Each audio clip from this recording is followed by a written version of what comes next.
episode of Radio Sentai Castranger is brought to you by Pepsi. Pepsi, because Mystery Men already did it. This episode is also brought to you by a different type of pop. That's right, Funko Pop vinyls, now in Megazord and Dragonzord format.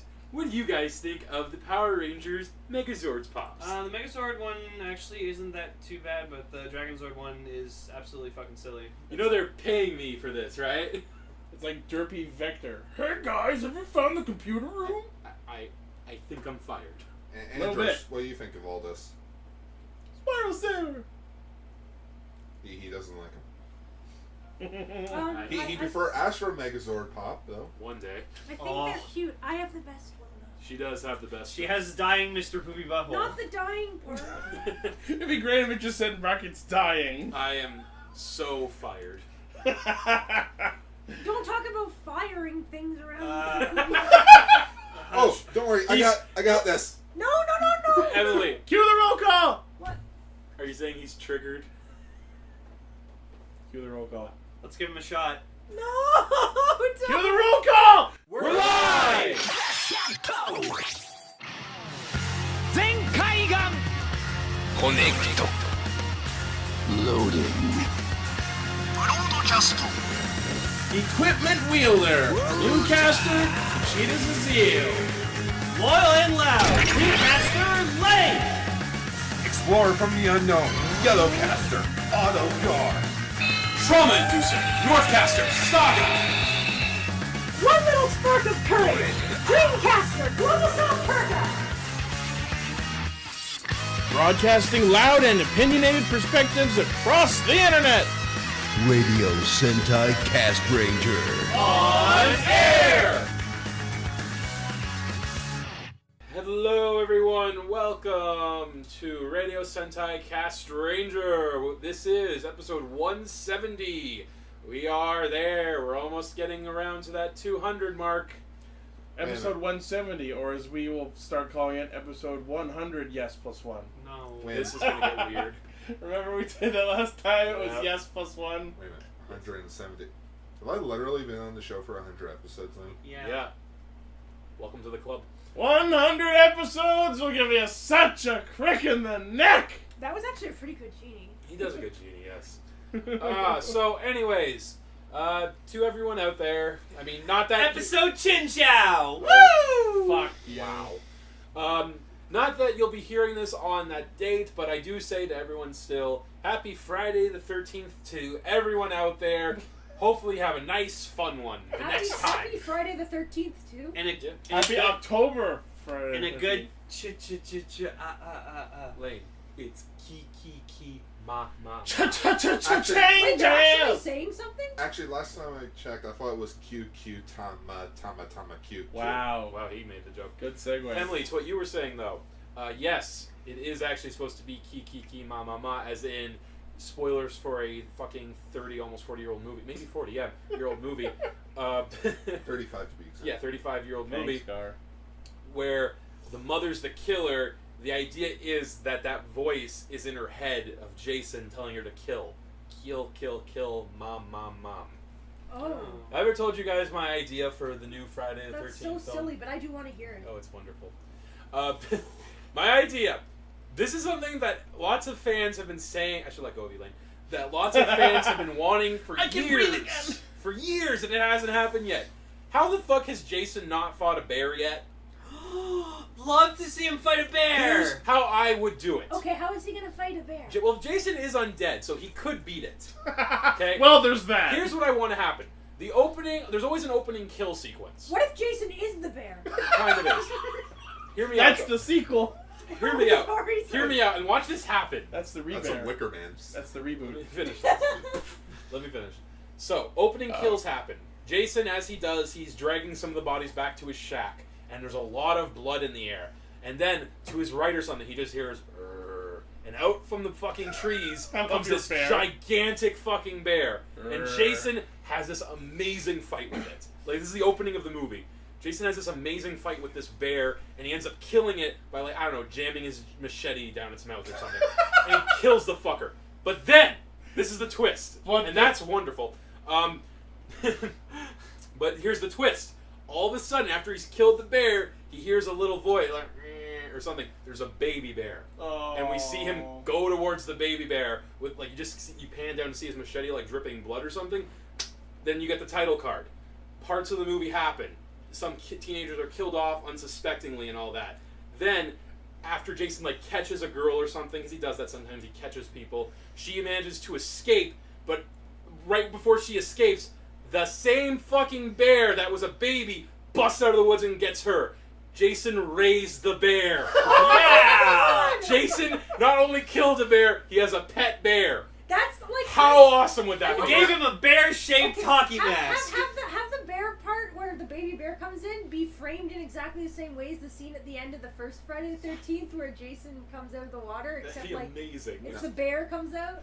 Now that is a better Brother Bear movie I've ever heard of. Watch that happen. That's how I would do it. Why bear though? Because bears have been mentioned in the Friday the 13th movies a lot. Okay. Like there's a thing in the movies where they're like at first they even thought some of the killings might have been bears, I believe, or something. There's this. Yeah. It's said a lot in the movies. Watch out, there are bears out there. It's almost a shame this week's Kyuranger isn't focused on Kotaro. Goddamn, now I can't stop thinking about the scene from The Wicker Man where just Nicolas Cage is in a bear suit and he just fucking punches the woman out. That was the funniest shit I've ever seen. Anyway, that's my idea for the 13th Friday the 13th. Well, hurry the fuck up. I gotta make it. I gotta send that. Gar can play the bear. Grr. Grr. Grr. Gar. Wait, which bear? The big bear, the baby bear, or the grown-up baby bear? No, you're gonna First one, then the other. No, you're gonna be playing the girl he kills.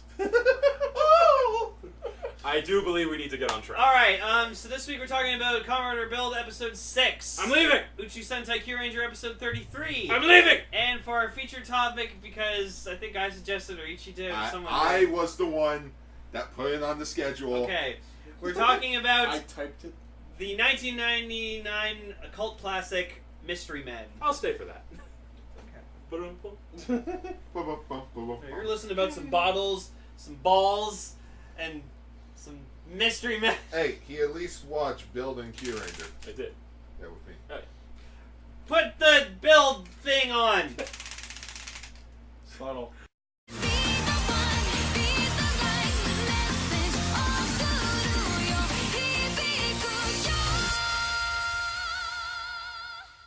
Build it! Ooh. Build it! I finally Killed it! listened to the full version of the theme song, and I love how it just turns into English at one point. Yep. Yeah. Believe it.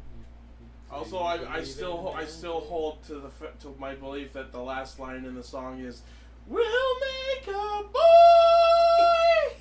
Even though it's will make us fly. Honestly, I Will doubt Make a it. Boy makes a weird amount of sense in the case of Build, which We're talking about the baby bear. Wait a minute, baby boys. Riku, what? oh my god. Kevin! It's funny because next week's episode of Build is the debut of Rocket Panda. Here comes a friend and boy. I'm sorry, what? Yeah, we get Build Rocket Panda. Yeah, What? you saw it in the preview. Isn't that how they're getting... My guy doesn't watch the previews. Wait. Isn't that how they're getting the Canadian pandas back to China? Rockets. Rocket. And it's gonna be Trudeau who actually lights it. It's like a literal Wile E. Coyote. And it's gonna be animated by Matt Groening. Get out of my office! Gar, it's groaning, duh. Is it Groening? It's On groaning. Halloween it is. It is grating. Okay. On Halloween it's groaning. No, it is. They do that in the specials. Anyways, So we learned a lot of shit in this week's episode. My God. first thing I wanted to point out, I failed to mention last week. So Tatsuya's last name is Kishida. I feel like because he's in a band, that might be a nod to Kishidan, the band that did the Ghost theme. Oh, maybe. So I thought that He was has worth weird mentioning. hair, so. Yeah, and they're stupid, and I hate them. That's me. Hey, Kishidan did one of the One Piece openings. It was great. I like the ghost. Wait, theme which song. one? One of the most recent ones. One of the fucking 20 of them. I think you were you heard it one time and then you were watching with me. Oh, it's probably like 18 or 19. Yeah. So the feature topic of this episode, I guess, is the fact that the nebula gas. The we've read about nebula it. gas. Apparently, that's the gas that's coming out of the holes in the wall, which means the giant wall from Mars is constantly farting. Wait, does that... I love the note you have here is the nebula gas and normal ass guys around it. So Yeah, it's like like- the nebula gas and the nebula ass. But like, they talk a lot about how like the nebula gas is what creates the smash essence, and they just have normal guards sitting around it. So those guys are fucked. Oh yeah, there's Zoanoids. I don't know what that is. Isn't that Okay, MacGyver? Oh. this might take some work, Ichi, but I think I have the thumbnail for this week's episode. It needs Oh, no. You know what the thumbnail for this week's episode needs to be? Huh? It needs to be Orion's face on the Zord. Okay, well, Oh, sorry. someone needs to Photoshop just that scene of like the nebula coming out of the Faust base, but just replace it with like either Night Rogue, Bloodstark, or Build's butt, and just have the gas Wait, protruding wait. from that butt. Did you guys say Nebula House? No, it's a nebula gas. Nebula Wait a House! minute. Nebula House. Oh, it's Jeet's fault. It leads into G. It's Jeet's. Those are references I don't get. I had like a million of. I swear this is relevant. I'm sorry. Go ahead. Go ahead. I had like a million appointments today, so I had to watch Kyuranger while I was getting my teeth cleaned Oh, at yeah. the dentist, and it got to the part where Orion's face was superimposed on the Orion Battler, and I almost got stabbed through the gums because I just could not laugh at that. Like it just came up and I I was know, like, right? I watched Raven watching the episode while we were at our office today, and just his face. I also just love how he turns into a Pokemon. It's just Orion. No, We'll talk about that when Yeah. we get to it. Sorry. Um, But I don't need to talk about Build, my favorite part of this episode. I love how that one random ass guardian, when he comes around the corner to spot Kazooie, the weird voice it had. It's like, Yeah. I'm like, what? We need to talk about the. Sorry. I just like that Ryuga like went sneak around and then just Build, I guess, knew where Ryuga was and then found him, and like he was in the comic. Once again, there's a tracker in Kazooie's bike. Sure. True. And so yeah, like Sento grabs him. And he's like, "Yeah, I'm saving you, but we're gonna fucking talk later." I'll beat the shit out of you And then afterwards. he uses his smoke jutsu to get away. It goes all Doron! Get it? Even though he didn't really escape that far, they could have followed him. Yes, Yeah. but That would require the mooks of this series to be not fucking stupid. Well, gee, it's not like they're robots or anything. Probably have heat sinking. Heat sensors? Yeah, heat sensors. Ooh. I mean, like, that one robot spotted Kazooie pretty easily, but then later when they were sneaking across the roof, none of them decided to cock their heads off to the side. Just I would like to see some blueprints of these guardians, please. See what they're built. Premium Bandai Guardian blueprints. No, just to see their weapons, armors, and skills. To find out who would win. You are way too obsessed with Wow. Death Battle right now. And who, pray tell, would the Guardians be pitted against? Party Right. patrollers. Right. No. I think so. Cogs. No, Ooh. Quantrons. Cogs Stinglingers, from batlings, Toontown Online? cyclobots. No, from Zeo. Putrids. Stingwingers. I love that name. Putrids were the ones Man, I from missed Toontown Wild Online. Force, right? Yeah, I was making a Wild Force reference where Bulk and Skull were naming off every single group. Putrid! Guardian! Best match! was Are They we did doing that? It was a Build or deleted scene. Kyuranger? Oh. I can't tell. No, we're talking about Build. Oh.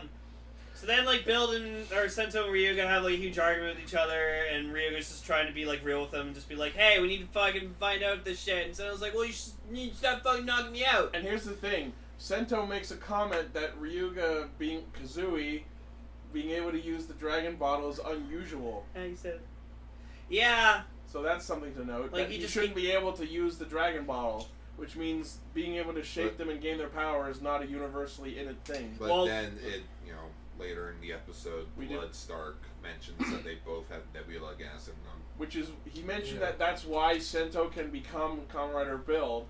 But at the same time, if they both have that level of nebula gas, why did it fail when Kazooie tried to use the driver? Because he went to go see no, Fred and okay, Arnie and because Sento obviously built the Build driver Well, no. to like be only used by him." What do you think this is, the Fies driver? Sento mentioned though that his reaction with the bubbles are different. He designed it to react to his biometry.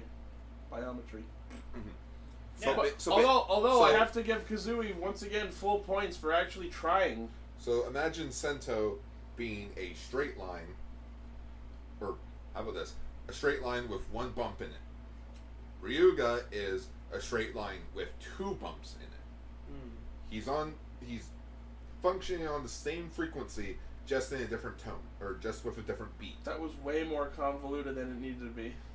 This is Build that we're talking about, And the then, physicist. and then Ryuga's on the ground, collapses after failing the henshin, and then Misora has this giant stuffed rabbit and just keeps fucking bouncing. then- I love that rabbit. By the way, I Premium pretty- Bandai rabbit, by the way. yeah, but Yeah. it's not the right size. It's too small. It's a keychain, I think. It's too small. Yeah. It needs no. to be bigger. We need the 1-to-1, damn it! We I do. want to beat my roommates with So, a giant rabbit. I just don't wanna- want to beat Oh, anyone yeah. with it. I just want to. I just I want don't want to beat you with it. So there's a scene. There's a Wait, scene. Emily, you want to be my roommate? You have stuff attached to your foot. So later, Sento, like, he goes back to the institute or whatever like that, where he's studying the Pandora box, and then so he's trying to figure out shit. And then Gentoku comes up to him and just goes, "Oh, Yeah, here's all the research the dead guy was doing. and like that really hyped Sento up. So then later we get a scene with Sao. Well, before we go off of that scene, just the fact that he did that, and also the fact that he's smirking at him from behind the ground, and because of the conversations that he's having with Bloodstark the whole and episode. in the preview. Like, if it wasn't already established with my mountain of evidence, we know for a fact now that Gentoku does know that Sento's build. Yeah. Like, it's not debatable at this point. He's using him. So then we cut to a scene where He's gonna use me! Sawa and Misora are like sitting down, they're having some pizza, and like Misora is about to take some hot sauce, and so just Sawa's just like, "So you have a boyfriend?" She's like, "No, no." Well, do you like Sento Ryuga? No. Just premium. Misora needs to get the hot sauce full bottle now. So she's just dripping the fucking hot sauce all over her. Yes. Lane, what are you doing in your room? We were having pizza, and I mentioned that, and it was like you didn't remember. Oh, I'm sorry. I I didn't do remember you realize said that. that was Sorry about funny. that. Okay. We were watching the movie. Yeah, I'm It's sorry. okay. I was sort of in that weird state of what's this? That's good. What's the slur? He's just surfing his pop.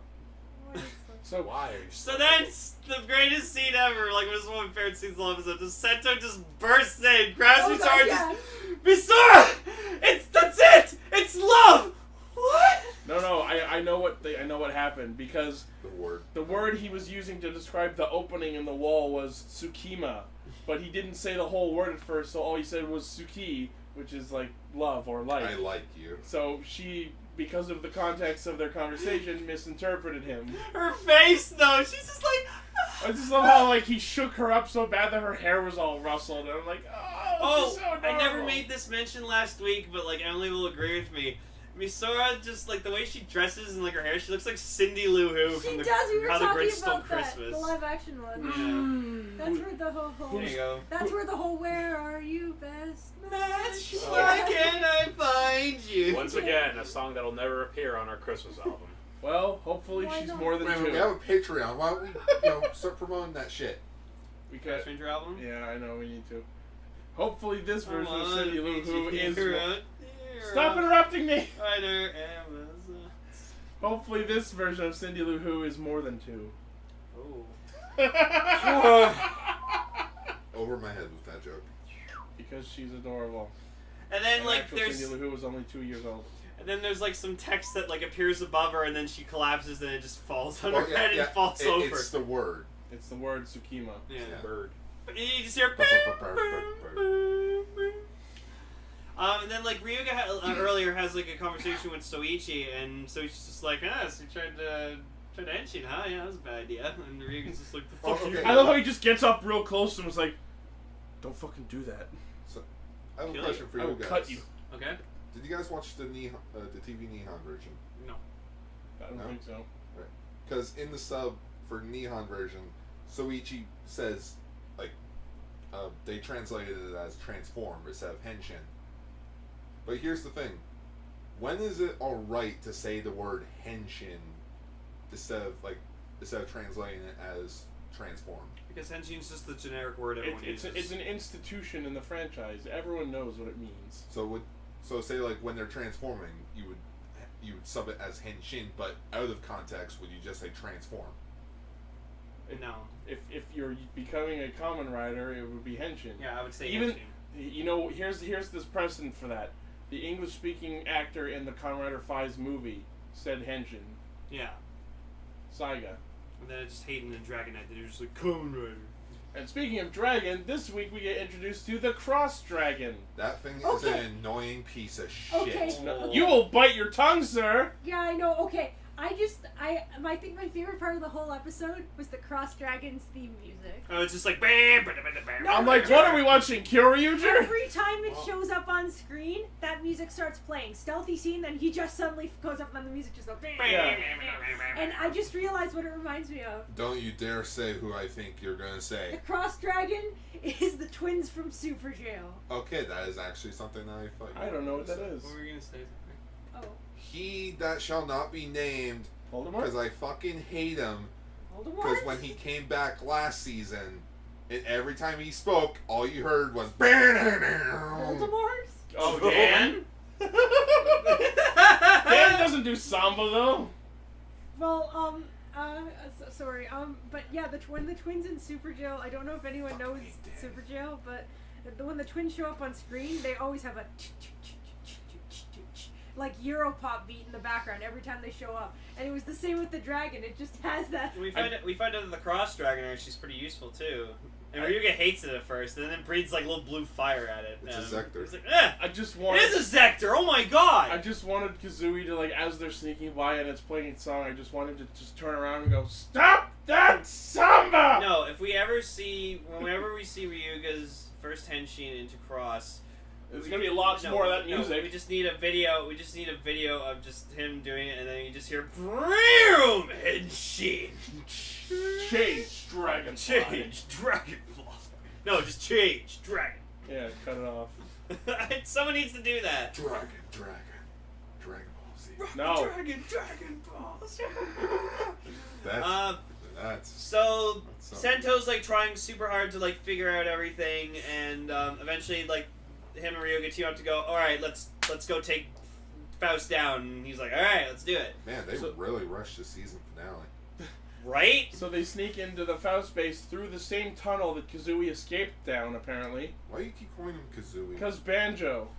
It's Just Banjo. call him Ryuga.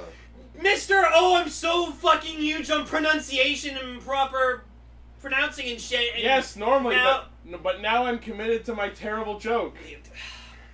It's gonna get old soon, dude. It's already old, Yeah. but I'm sticking No. to it. When I did my Let's Watch of Camphor, I referred to one of the characters as not Sakaki the whole time. I don't actually remember a real name. I think it was it'd be Shizuru. funny, but I don't know. Should have just been a better name. I just love all the memes that people are doing where it's like they show a picture of Banjo Ryuga and then Comrade they show Ryuga with a with banjo. a ba- That's great. Did you ever see that guy? No, because I'm not part of that freaking sickening fan base group. Anyways, so So Stark poisons Kazooie real fucking bad. yeah, but later on the Cross Dragon actually like sucks the poison out, and that was actually pretty cool. I'm like, what is this thing? Is it related to Castle Duran? Maybe. I don't know, it's They been, both have music playing when they fly around. it's been 10 years since Kiva. Yeah. That's been 10 years. Oh, and we get to see build trial form Ninja Tank. And it was dual wielding the Forkoma Nipoto and the Build Crusher. He went Gorillamon. He went Gorillamon for a Drill bit. Crusher. That was cool. Yeah, he punched open a hole in that pipe in the wall. It was a cool form. Yeah. Because the color, Purple, blue. the purple of Ninja and the blue of Tank really go well together. Yes, agreed. Is the best match. It should be. There should be just more best Sento matches was like that. really angry. Well, yeah. Like he was like he eventually got like transformed into Rabbit Tank. Like fucking he was doing like what's become a meme lately. It's just like The angry just shaking. the angry shaking where he's just like and just and then just proceeds to pull a fucking Kuga where just like He mounts mounts Bloodstark and just starts punching him repeatedly in the face. Paddedly. Now, when we saw the preview for this episode, he shorted off the line, "Give me back my body, give me back my memories." So apparently I was wrong about my theory. Well, so far, I'm wrong that Sento is in not his own body. Yeah. That's what I thought, and every week the show decides to rip my theories in half and hand me a new stack of paperwork That's to sort out. That's why I keep telling you, stop overthinking everything. No! It's Yeah. my job to overthink everything. Oh my goodness. I am Mr. Belt Mechanics. It's Equipment my- overthinker. Bluecaster and she doesn't deal. You're just mocking me, mocking you? Yes. Amazing. That's mockception right there. Oh, you bitch! I was gonna say. Say it faster! Not your mother. Go watch Stranger Things Season 2 coming out soon. How about no? So press, the press, I was about to say dopant. The press smash spills in and then Bloodstark shoots up the ceiling and they get out. Whatever, it doesn't matter. Well, I like it. It ends Sento's little like rage mini story. No, and I like that Ryuga, like, calmed him the fuck down. He's just Oh like... yeah, the funniest thing about that scene is like he's giving him this like heartfelt speech. Meanwhile, the fucking Guardians are carrying off the hostages. You might want to like go and deal with that. No, but you're gonna stand there for at least 2 full minutes. No, but I like that Ryuga was like telling him, he's like, "Okay, what's more important, getting your memories back or saving people as build?" And then just Sento's like, Call back. "Build." Build. Yes. The You- Rider Guide. that's Old great. jokes. Yes. And he transforms into Nin comic and does his Winjutsu attack. Tatsumaki Giri. Yep. And then Ryuga gets like helps him get the hostages out, and then like he takes Tatsuya and they like get caught in an explosion or whatever like that. But they make it out because Yeah. it's only episode 6. We can't have the main character die unless your name is, fuck. I love fuck. So then they carry Tatsuya away. What's his name? I don't know. What are you talking about? Anyway, so Tatsuya drops the plot bomb that apparently an hour before Ryuga showed up at Katsuragi's house. I thought you were gonna say and cut Saragi's head or off. whatever his name Who's was? Saragi? Sato Taro, our boy with the paradox hair, was there for the job, Mhm. which means that they're implying that Sento killed Katsuragi. But he didn't remember, African. so it doesn't. Oh. I thought you were just gonna snap and say African. What? Yeah, exactly. Monkeys. That's what I was thinking. Why? A monkey. I get it. Ba-bomb. Oh look, someone made Bill Nye the Science Guy. So next week, Sento is going to Hokuto to find Katsuragi, or rather, trace his experiments in science. Oh, thanks for the spoilers, man. We get to see Panda Rocket, and finally Night Rogue's henshin. Thanks for spoiling that, buddy. You're Oh, welcome. that's all good. It's just a 20-second preview, guys. Still, We always talk about the previews. Why is this new to you? Really? So yeah, trying my damnedest. theories destroyed. New stack of paperwork to go through. No, Well, but this is my life now. I know. It's gonna happen every single week, Ichi. It is. It fucking is. It doesn't help that we record this on Friday and then 2 days later the newest episode comes out. Yep. So I'm just gonna put it out there. I'm like 99% sure that Katsuragi's not actually dead, and he's gonna come back and be a main character. ooh, maybe the villain, proper villain. Well, he's called the Devil Scientist, so probably. Ooh. They tend to not give you a name. Comes back as a guardian. Hello, I'm the He's devil. Maybe scientist. he's Grease. Maybe. Cool. In fact, he could be Grease Lightning. Grease Lightning! If he doesn't have a lightning attack of some sort, I will be irate. Oh yeah, Talk Grease about Grease in Lightning front of would be Gar. so cool. Anyways, this is a really good episode. Don't worry about Gar. So yeah, this is a really good episode. I liked the emotion that we saw in Sento, and I like that like even Ryuga He like. went for the Luke Skywalker No. scenario and returned to Jedi. It was a little. Well, I even liked at one point like they were going to sneak into the Faust space, like they were wearing disguises or whatever, and like Ryuga like looks over Sento, he's like, I'm sorry for like doing what I did, and Sento's like, no worries, buddy. By the way, I made you think.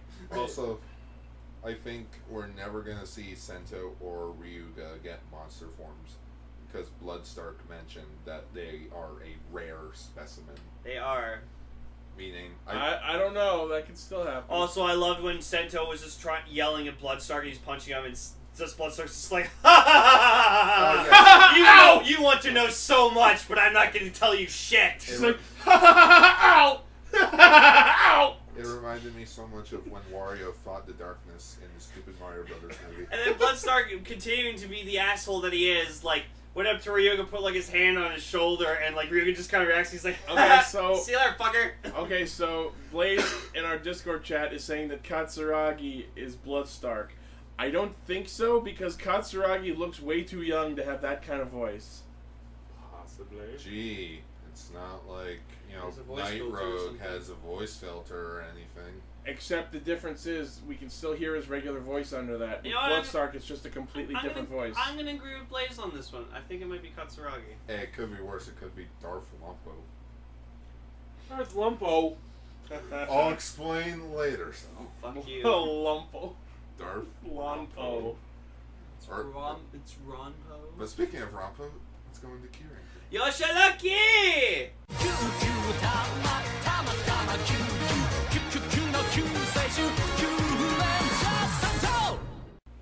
So, real quick, updating our Yosha Lucky counter. There were 5 this week. Oh yeah. So we're now up to 248. 248. Also, Lane, fine.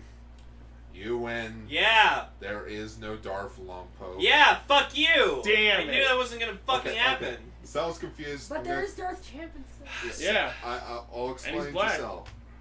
That's racist. Okay, so what happened is that they That is defeated the dry, main villain crusty in the raisins. past, and Sholampo, the purple dragon guy, and Champ, the Black Ranger, stayed behind so that the Kyuranger legacy can live on still. That way, they don't warp time.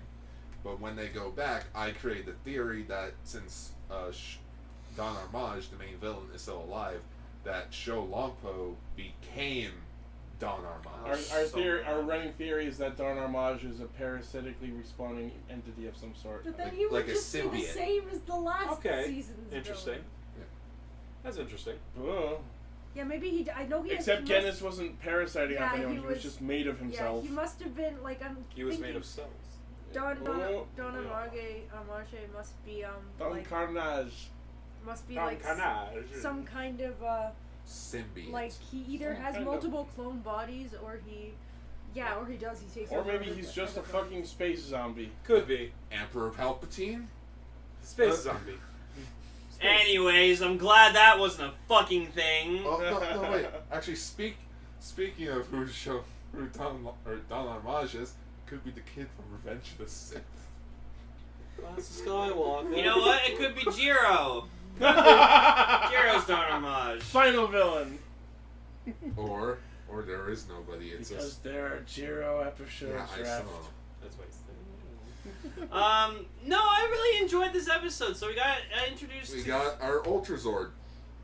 yeah. Well, our Who Battlezord. did he remind you of a certain someone, Gar? Zuban! Not really. He kept saying Orion Yeah, but, over and over yeah, again. Oh it's my not god. Like Zuban. Oh my Yeah, god, but that got annoying. but Zuban makes it funny Okay. because Zuban's like he's more like happy-go-lucky and not animated. Yeah, and the Orion battler was going Orion. But- Ah! That's what I meant when I said he's a Pokemon now. It doesn't- Alien! Alien. You know what? Stella! You know what else was just as annoying as the fact that he keeps repeating it the whole episode? The fact that no one can agree on a pronunciation. Half the time it's Orion, and the other half it's Orion. It did bug me. Oh. Wow. But you know what I noticed right as the episode started? No cold opening. We just went right into the opening this week. Oh, so The it's like first time. Ultra Ranger episode 9. Oh, okay. So the episode I watched today when I got home, like I thought they just like cut off the like They just the started with the recap. I was opening. like, all right. Well, what is there to recap? So we lost our ship. Shit's fucked.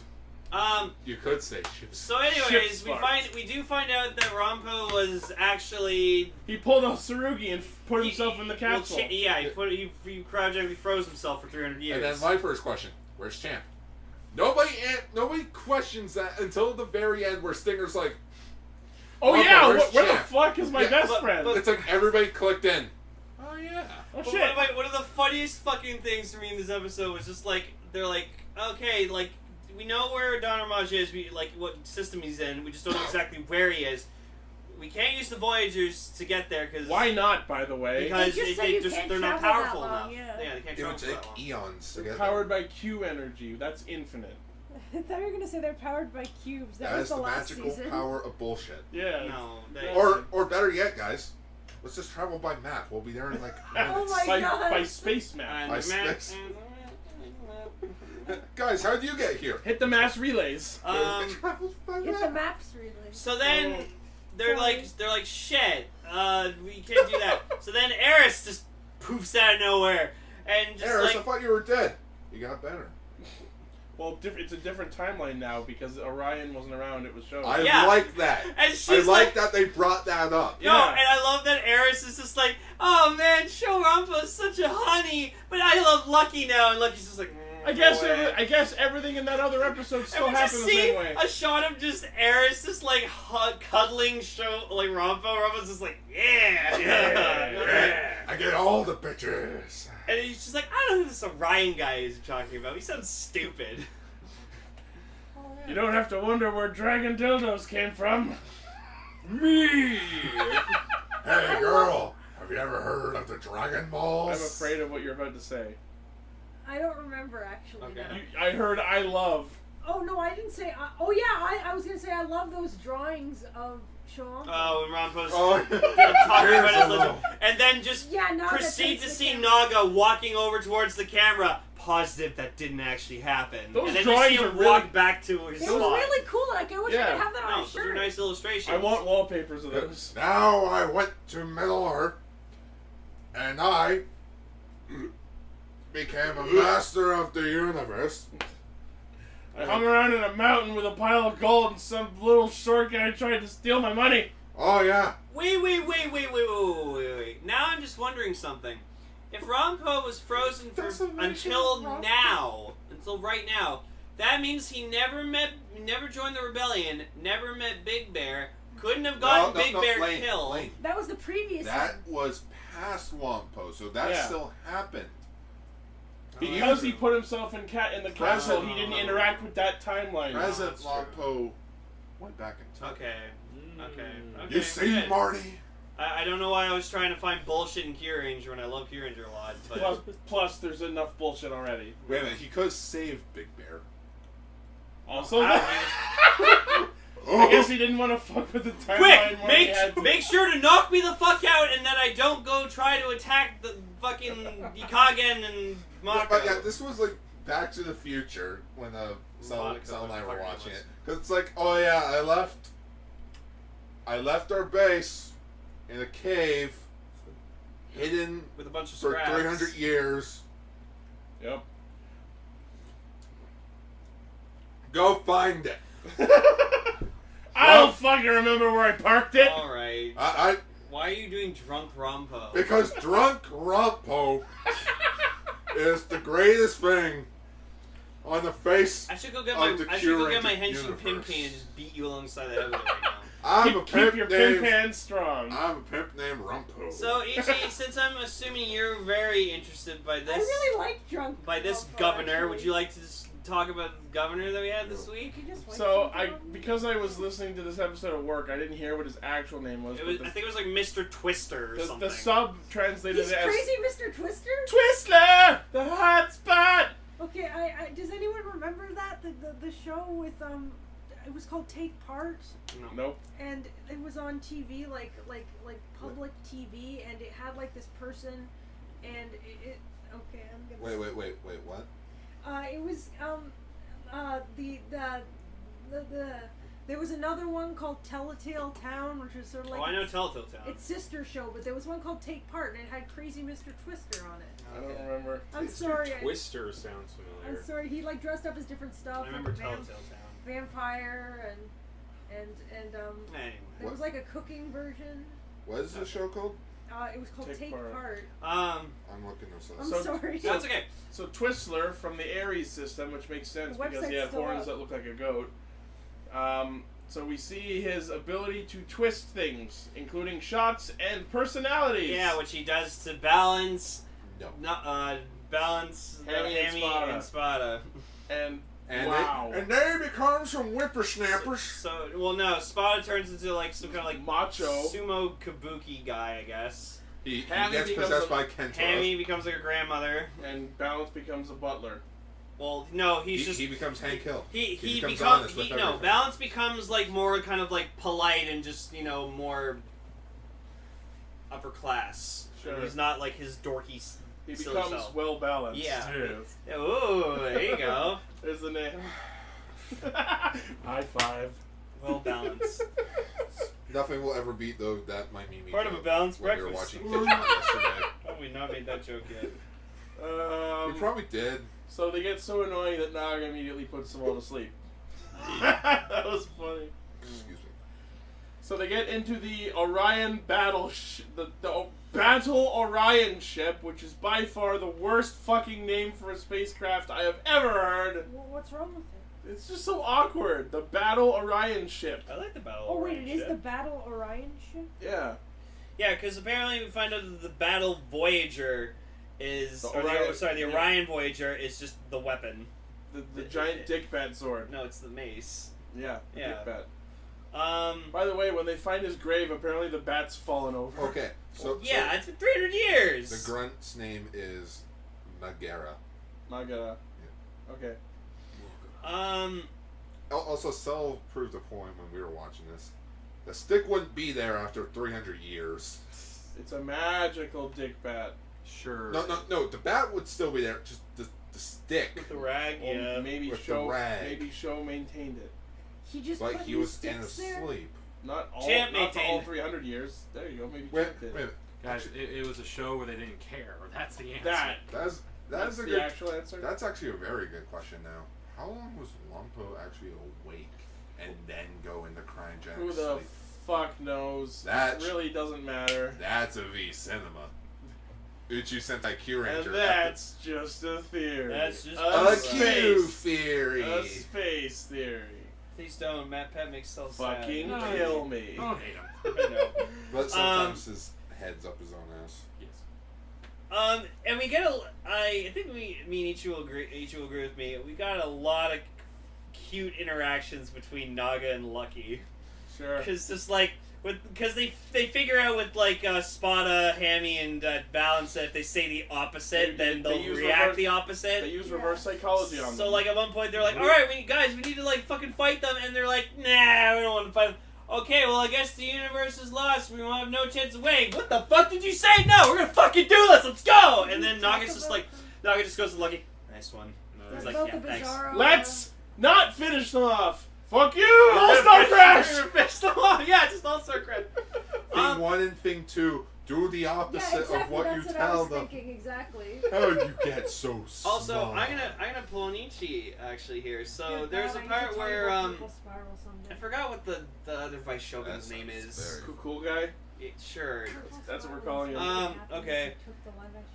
Like, Lucky fights him one-on-one, and then he's about to use the Psycho Kyutama. But now I realize it's basically Kamen freaking Reiner. You guys having a nice chat? No, I just didn't want to No. interrupt the. I didn't want to interrupt. I was just saying, talking about Purple Spiral, because he made a reference to the Cat in the Hat movie, the live-action Oh one. God, no. And I mentioned Purple Spiral, which is this weird thing. Basically, if you take the characters and stuff from that, but only the ones who aren't from the original book, which it has barely anything to do with anyway, amp up the, not really edge, but like just make it really, really weird instead of just sort of weird, and then basically make them Kamen Riders, which I didn't realize at the time that's what it basically was. One of them even has a motorbike. Huh. You get Purple Spiral, which is weird as hell, and I don't know what it is, but it existed. I made it when I was I'm like looking 12. it up. All right. Anyways, so you then won't find anything. so Lucky tries I using the haven't Psycho. posted anything from it. Lucky tries using the Psycho Kitama, and the guy's like, "Fuck you, you can't use it." And then I actually was like, you see Lucky like getting up and trying to do like a whole I'm sorry about that, spiel or guys. whatever like that. That's okay. He's trying to do like a spiel, and then you see the Psycho Kitama. I'm like, it's right there. Just fucking grab it and do it. Yeah, right. Transform. So like, I was pulling an Ichi with that. I was just like, it's right there. Before we go on, Right there. so Yo. what do you think of the quote-unquote White Ranger of the series? Shishi Red Orion. I haven't watched this show enough to give you a real honest opinion. Well, like, what you think of the design? Oh, it was cool. Okay. I love all the Kyuranger designs other than Fuzzy Pants. Oh, yeah. Right? Oh, blue. Oh yeah, you know, like a Wolverine. Just, Which again, is weird. Just Fuzzy Pants. That's the big problem. They look like pajamas. bananas. Pajamas. No. banana stairs. You've heard of Elf on the Shelf. Now get ready for bananas and pajamas. Oh, then, like, they so- prepared The for this. original. They prepared for this shit. So then, like, I like that they all do, like, the roll call, whatever, like that. With their and- weird with their personalities. weird personalities. And Naga and Lucky just look at each other like, oh, okay, we're doing this. Yeah, sure. That. Yeah, that. Kyuranger. Kyuranger. So then Lucky, like, picks up the Psycho Kyutama and then apparently speaks to Orion from it, and then, like, Orion's just like, oh, I know you can do it, Lucky, you're fucking amazing, you have my abilities and shit, and he's like, alright, I won't fail ya, and then, Thanks, Super Dad. then Orion- Great granddad. yeah, this is great, like, great-grandfather, Yeah. isn't he? Anyways, so then Orion turns into the Orion Kyutama, which I guess the Orion Kyutama was in the Psycho Kyutama. That's fucking weird. Why the fuck not at this point? A universe Kyutama inside a galaxy Kyutama. Ooh. Yeah, that makes sense. You mean galaxy inside universe? Yeah, Yeah. Sure. that makes sense. Galaxy. Maybe the Psycho Kyutama What's has the up? ability to, What's you know, up? create Kyutamas. I can't wait to get that toy. We do get to see, before he transforms, we get to see him fire like the Orion cannon and the Orion missiles. And Rampo has like his goggles on. Oh yeah, that was funny. Oh yeah, it was cute when like they go into the Orion battleship, whatever, Oh yeah, and Raptor's Raptor. like, I'm so mad at you, but somehow this soothes me. Well, no, I was saying when like it looks like the original Orion. It means we can use the same set. Also, the Q-Let's fucking back. Was it? I didn't even Yeah, the notice it. Q-Let was there. God damn Beside it! his chair, and I was like, yeah. Now we can ignore it 2 out of every 3 weeks. Now I don't have to give Rampo mine. So yay. Speaking of mine, I think they filmed an assault mine. So this reminded me of Day Oh, of yeah. the Dead. Yeah, so half this episode took place in the filming cave. Yes. I think a literal salt mine. That's what it looked like. I literally would love to just go Mine to salt? Go every to- single Toei set. I want to go to that like one bridge I With thought the- you were with going the to wire in say it. I'd literally just like every single toe. or that warehouse. Or that Oh, warehouse I they go like into mining every. salt. I want to go to the quarry where the legendary war was filmed. Oh yeah. Now that. The Decade one or the Power Rangers one? Sel went to a quarry recently. Okay. Yes, I did. Oh. Oh, yeah, There so- there was actual shooting going on there. By that I mean guns. Oh shit! Did you see the pictures? I didn't see the Yeah, shooting. there was like a target with like bullet holes in it. It was me. No. But yeah, so wake up Orion, Good Orion idea. Battler. And the Zord is actually fucking awesome. I just don't like the like.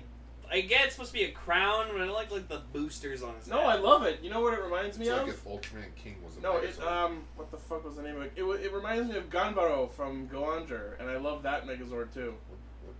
The second Megazord from Goanger. Oh, the crocodile. The one that was Green the green, the black, and the orange one. Yeah, crocodile. Ganbaro. Karagor. He had they called it the Valve Max Karagator. Megazord in RPM.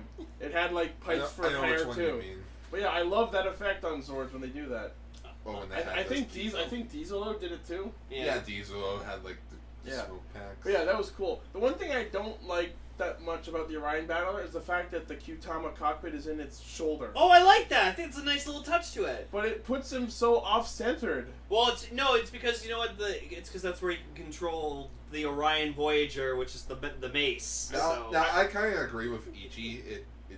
It does seem kind of unsettling. Well, it's from a design point of view, it's more so we get more design Yeah, for but- the Orion Battler.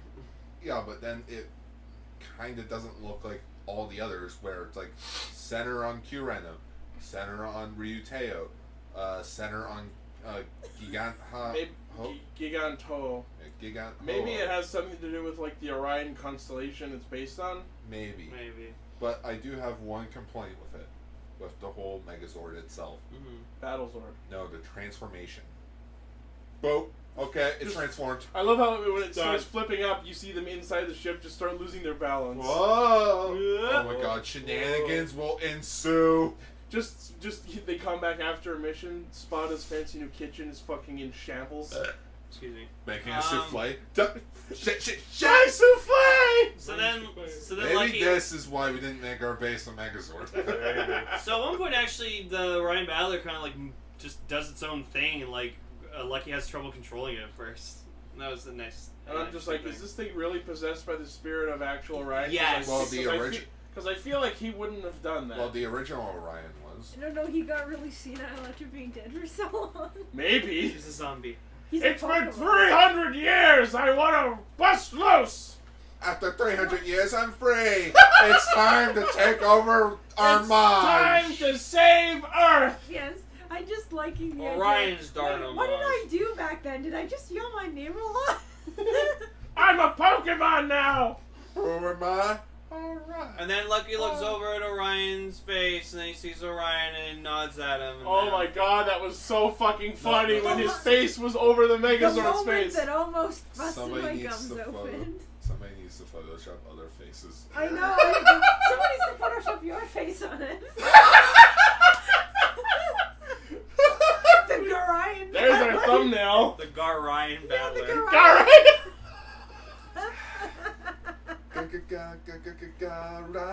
It can't be like it can't be Yellowcaster's helmet though. It has to be Yeah, actual. Oh, it has to be my actual face? Yeah. Alright, I'll go shave. Yeah, hey! What's wrong with your facial? Because it's Hair. it's stubby right now, it's not an actual beard.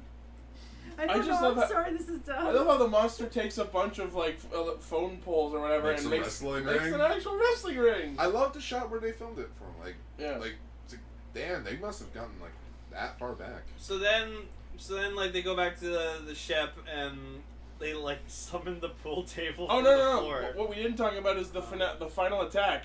Kyoku Galaxy Orion Dynamic Strike, aka more fucking space baseball. It was cool though. Baseball. Yeah.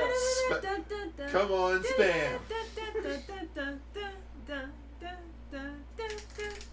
I'm sorry, in case anyone plays Rhythm Heaven, I had to put that in. Okay. I'm sorry, everyone. I'm such an But idiot. the two people in our fan base will laugh at that joke. I'm hoping somebody laughs at it.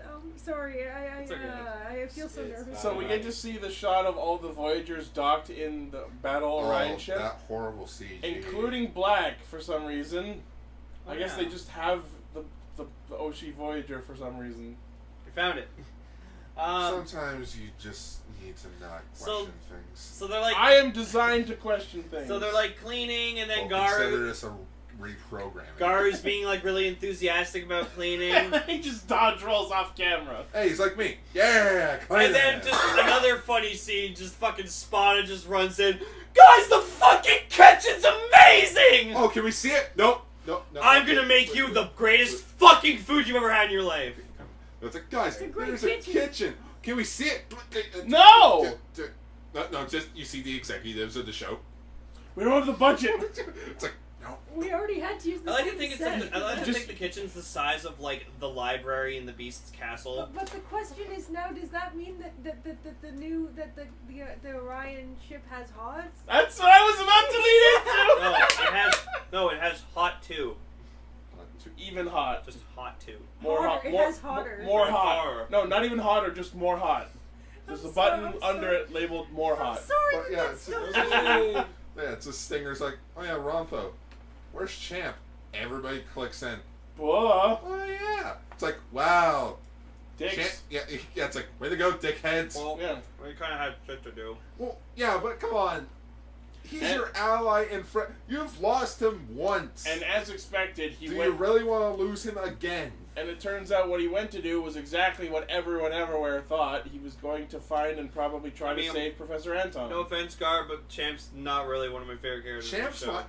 I'll be honest, Champ is my favorite ranger right now. I like him a lot. Especially, Oh no, I'm not saying Champ's bad at all. He's not one of my favorites. You all know who my favorites are.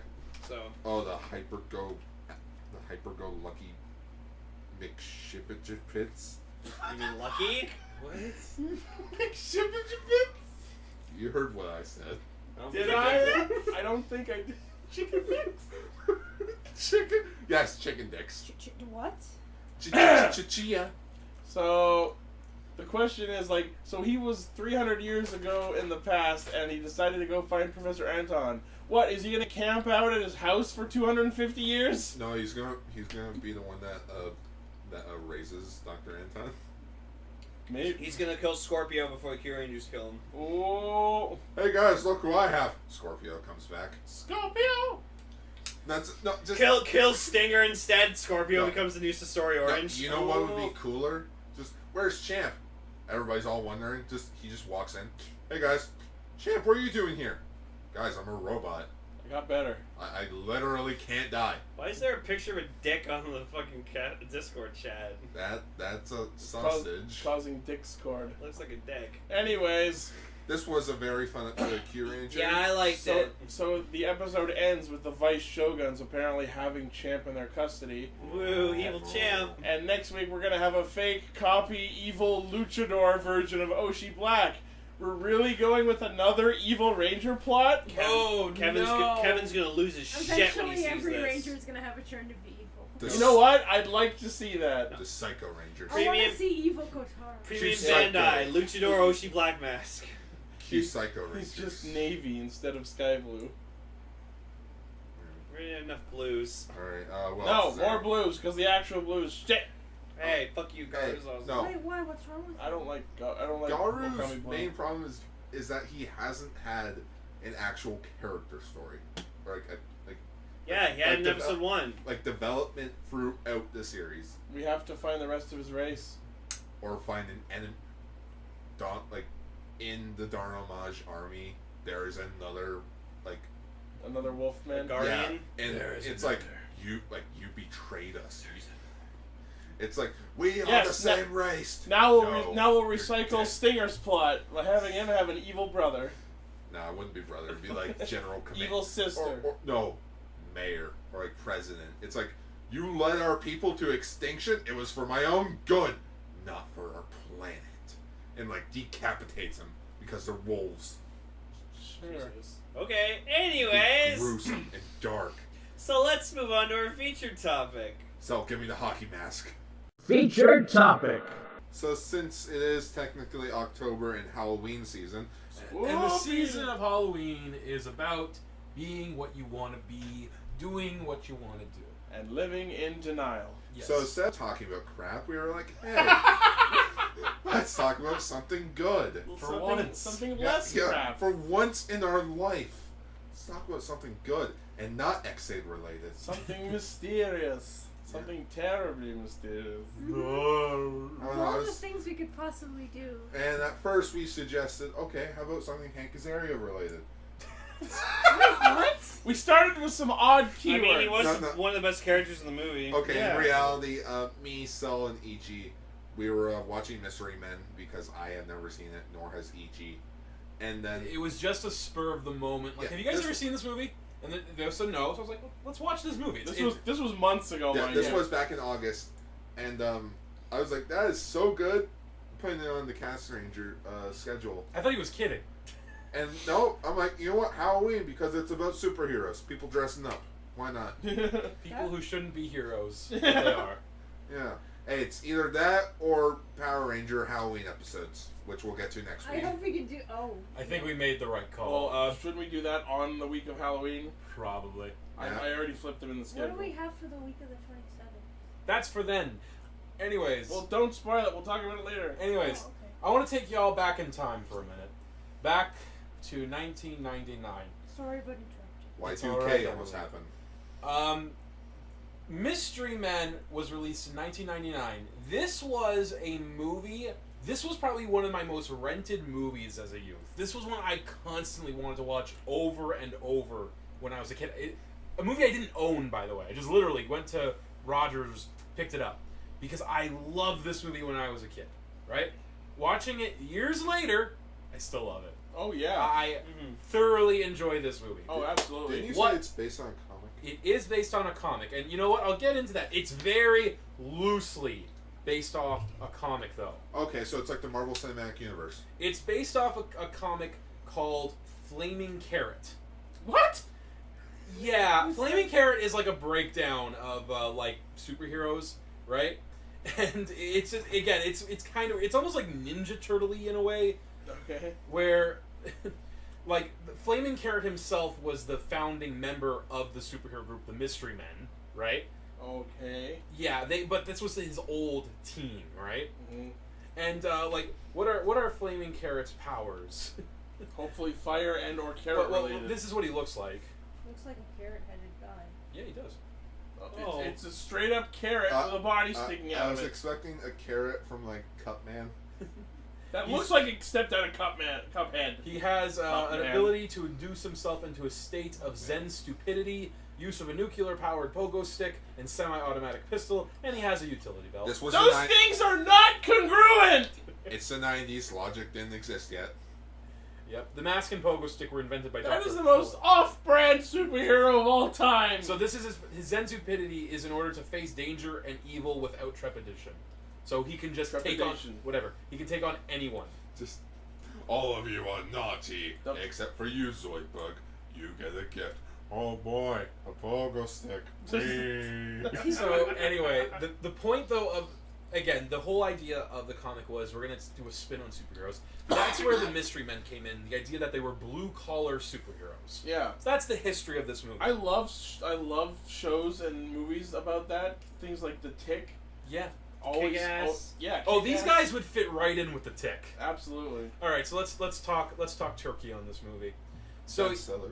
in one of my, I mean, possibly the most underrated and one of my favorite fictional cities of all time, Champion City. Oh. Good God in heaven, this is up there with Blade Runner for me. I mean it with Blade Runner in terms of design. These are really nice looking. It was fucking awesome. Can we have an MMO in this city, please? Just I love it's There's City of Heroes.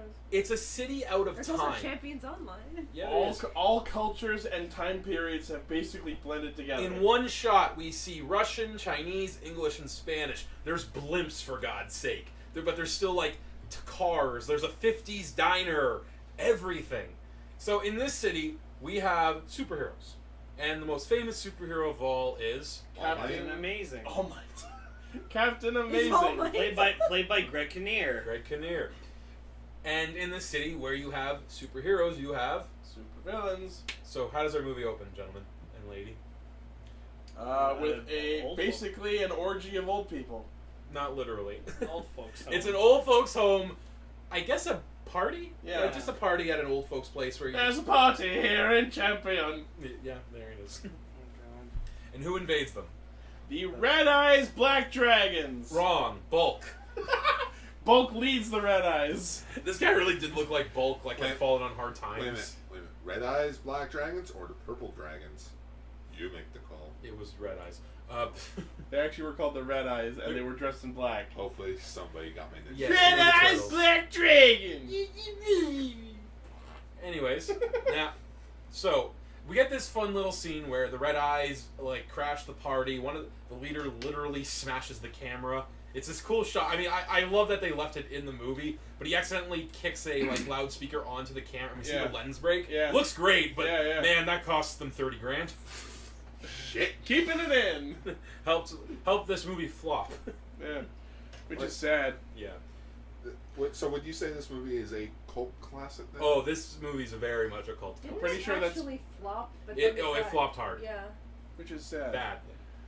I think it didn't even make half its budget back. Oh. Yeah, it's like 68 million budget and then box office 33. Why didn't it do great? It's a mystery. Well, I'll tell you why later. Oh, like okay. there's Is there a reason? there's different reasons. But yeah, these Red Eyes, they were kind of like hilarious, but also slightly creepy in a way that was kind of reminiscent of the monsters from Night Trap. Oh my gosh, Night Trap. The way they moved, yeah. Like, Yeah. Night Trap. I also loved how this movie just it perfectly sets its own tone at the very beginning. How Oh, this yeah. is going to be a movie that's not going to take itself that seriously. Because once they start stealing the old folks like fake arms and wigs, Mm-hmm. and then the leader he grabs a piece of cake, and what happens? Lane, he's your favorite character. What happens? Sorry, who are we talking about? Oh, Blue Raja. He's one of my favorite characters. Oh, I thought he was your favorite. No, my favorite was the bowler. Oh, okay, we'll get back to you in a minute. I think Anyways. Raja was my favorite. Anyways, the whole thing where the guy's stuffing his face with cake. Excuse me, fatty. Just a fork is just flung at him. Yeah. And this is where we're introduced to our main three heroes. We have the Shoveler, played by William The H. phone Macy. falling on the ground. AKA Discount Red Foreman We have the Blue Raja, played by Hank Azaria. of Simpsons fame. And, of course, Mr. Furious, played by Ben Stiller. Who is not actually playing a character, it's just straight up Ben Stiller. Yeah. This is only going to get more star-studded as we go along. Oh, God. So, for the first 10 seconds, it looks like they know what they're doing. They don't. No. Yeah. It's just like, they fail so miserably. Furious can't fight. Raja keeps throwing spoons by accident. And hitting his allies with the forks. Yeah. So, oh god, they suck. Then what's... And well, the Shoveler is just bad at fighting, period. I will admit, the Shoveler is my favorite out of the trio. Oh, well, fuck yeah. you know what? We'll get into favorites later. They're all great. So, who crashes the party then? Captain Amazing! Captain Advertisements, as I like to call Yeah. it. Perfect So, man. I think this... Tiger and Bunny. I was about to say, I think this is where they got the idea for Tiger and Bunny. He could honestly be. So yeah, he comes in, he deals with them instantly. And this is where we learn that, yes, everyone loves Captain Amazing, everyone doesn't really care about these guys. They even say, like, he's going to get all the credit for this. And we learned pretty quickly that this is the kind of superhero setting where no one gives a shit enough to hide their faces to conceal They make their that... secret Well, identities. the whole thing is But no one apparently needs to. Captain Amazing is a play off Superman, obviously. Yeah. They actually do bring that up. And Batman, because he's a billionaire. And the gadgets and all. Yeah. And the whole idea is... So, it turns out that Captain Amazing is not really in for saving people. He's in it for the money. Yeah. The advertisements. The brand deal. But unfortunately, because he hasn't really beaten any big villains lately... Or rather, that he's beaten them all so soundly that there's none left. Where the point comes to where he's wearing knockoff brands. Ichi, what was the brand he was knocking off? Oh my god. Like, you see Pepsi emblems all over him, But but they're then in, like... when you get a close look, you can see that they're not English. It's just like a Chinese knockoff of Pepsi. It's Pepsi. Well, that explains... Beppis. Beppis, yeah. That explains the roll call. It's Poopsie. It's Pepsi I Man! was waiting for Pepsi, man. Or what's it called? RC Cola. Yeah. Hey, don't diss RC Cole. I will diss RC Cola all I I've want. never seen that one. Pepsi. It's funny when we were playing Friday the 13th earlier. At one point, I spotted an actual old timey can of Diet Pepsi on a shelf. Really? Yeah, remember? Oh, wait, yeah. You went back and looked at it. Yes, I did. I now remember. Yeah. So, while Amazing is in his limo, and once again, we do learn that our heroes, they're not really seen well, by, like, the cops don't like him. Like, why don't you leave this to a pro? You Yeah. know? He's in his van, in his limo. His van. They have a van. Yeah. Amazing is in his limo, and he's talking to his publicist Yep. about how, he can't get any more deals. You need a publicist? I can make you big. That's who should have played him. Wayne Nice. Stan Portolay? It's a crossover, you Like, And we get this really... I don't know why I find this scene so entertaining.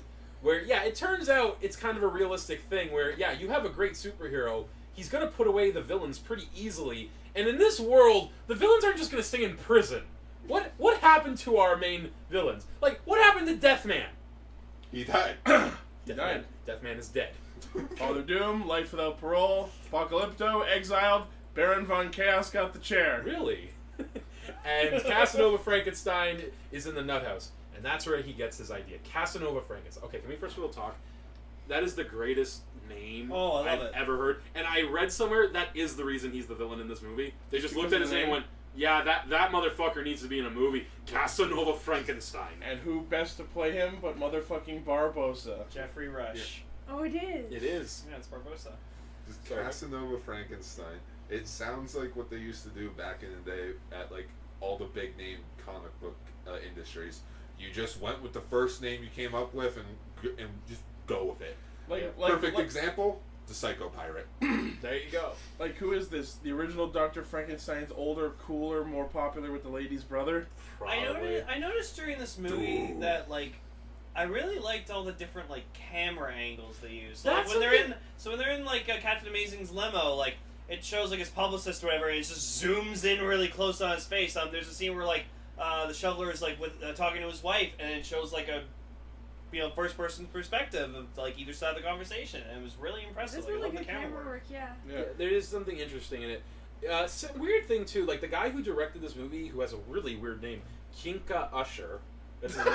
Are you sure he's not a supervillain? I think that's Usher's super form. He's French. This is the only movie he ever did. Oh, never. He again? did before this he did commercials, and after he did commercials. Yeah. He didn't want to do movies after this. But yeah, he has this interesting like But why? he didn't have the best experience with this. So, but yeah, I was going to say, Lynn, there is some very interesting camera angles going on here. So, yeah, Amazing gets the idea, okay, so I need another villain to fight, so I'll get my money. We cut to the insane asylum, and this movie again is so gorgeous, just how it looks. I love this asylum, and you just hear people screaming. Yep. And we're at this conveniently timed parole hearing. Yeah. It's like, what, did he go home and change? Like, He probably has a phone booth somewhere. Where, yeah, Payphones are still a thing in this world, so They he probably are. has a phone booth. where Casanova is getting his parole, right? Yeah. And everyone's saying, no, we're not gonna fucking parole this guy, except for his psychiatrist. And then, who walks in? Lance Hunt. Billionaire Lance Hunt, who looks suspiciously like Captain Amazing. Oh, come on, Who Sel. he just had dinner with. Oh, come on, Sel. He can't be Captain Amazing. I know. His glass. He has glasses. How is Right? he supposed to see? He can't see. Dan, come on. He's a superhero. He's a psychiatrist. Well, he's actually a lawyer. Oh, sorry. Yeah. Lawyer. The woman he was with. Same was a difference. psychiatrist. But I still like got how tricky on your money. I like how the lady psychiatrist was like, he's no more of a danger to the world than I am, and then we find out 10 minutes later that she's actually also a supervillain. and like she might as well just have winked at the camera. Yeah. So billionaire Lance Hunt comes in. He just had dinner with Amazing. Yeah. Just like Captain Amazing. And while at that dinner, Amazing wrote a letter. An amazing letter. Yes. An amazing. Technically, he did have dinner with him. Saying that he did. You're right. He did technically have dinner with Amazing, I suppose.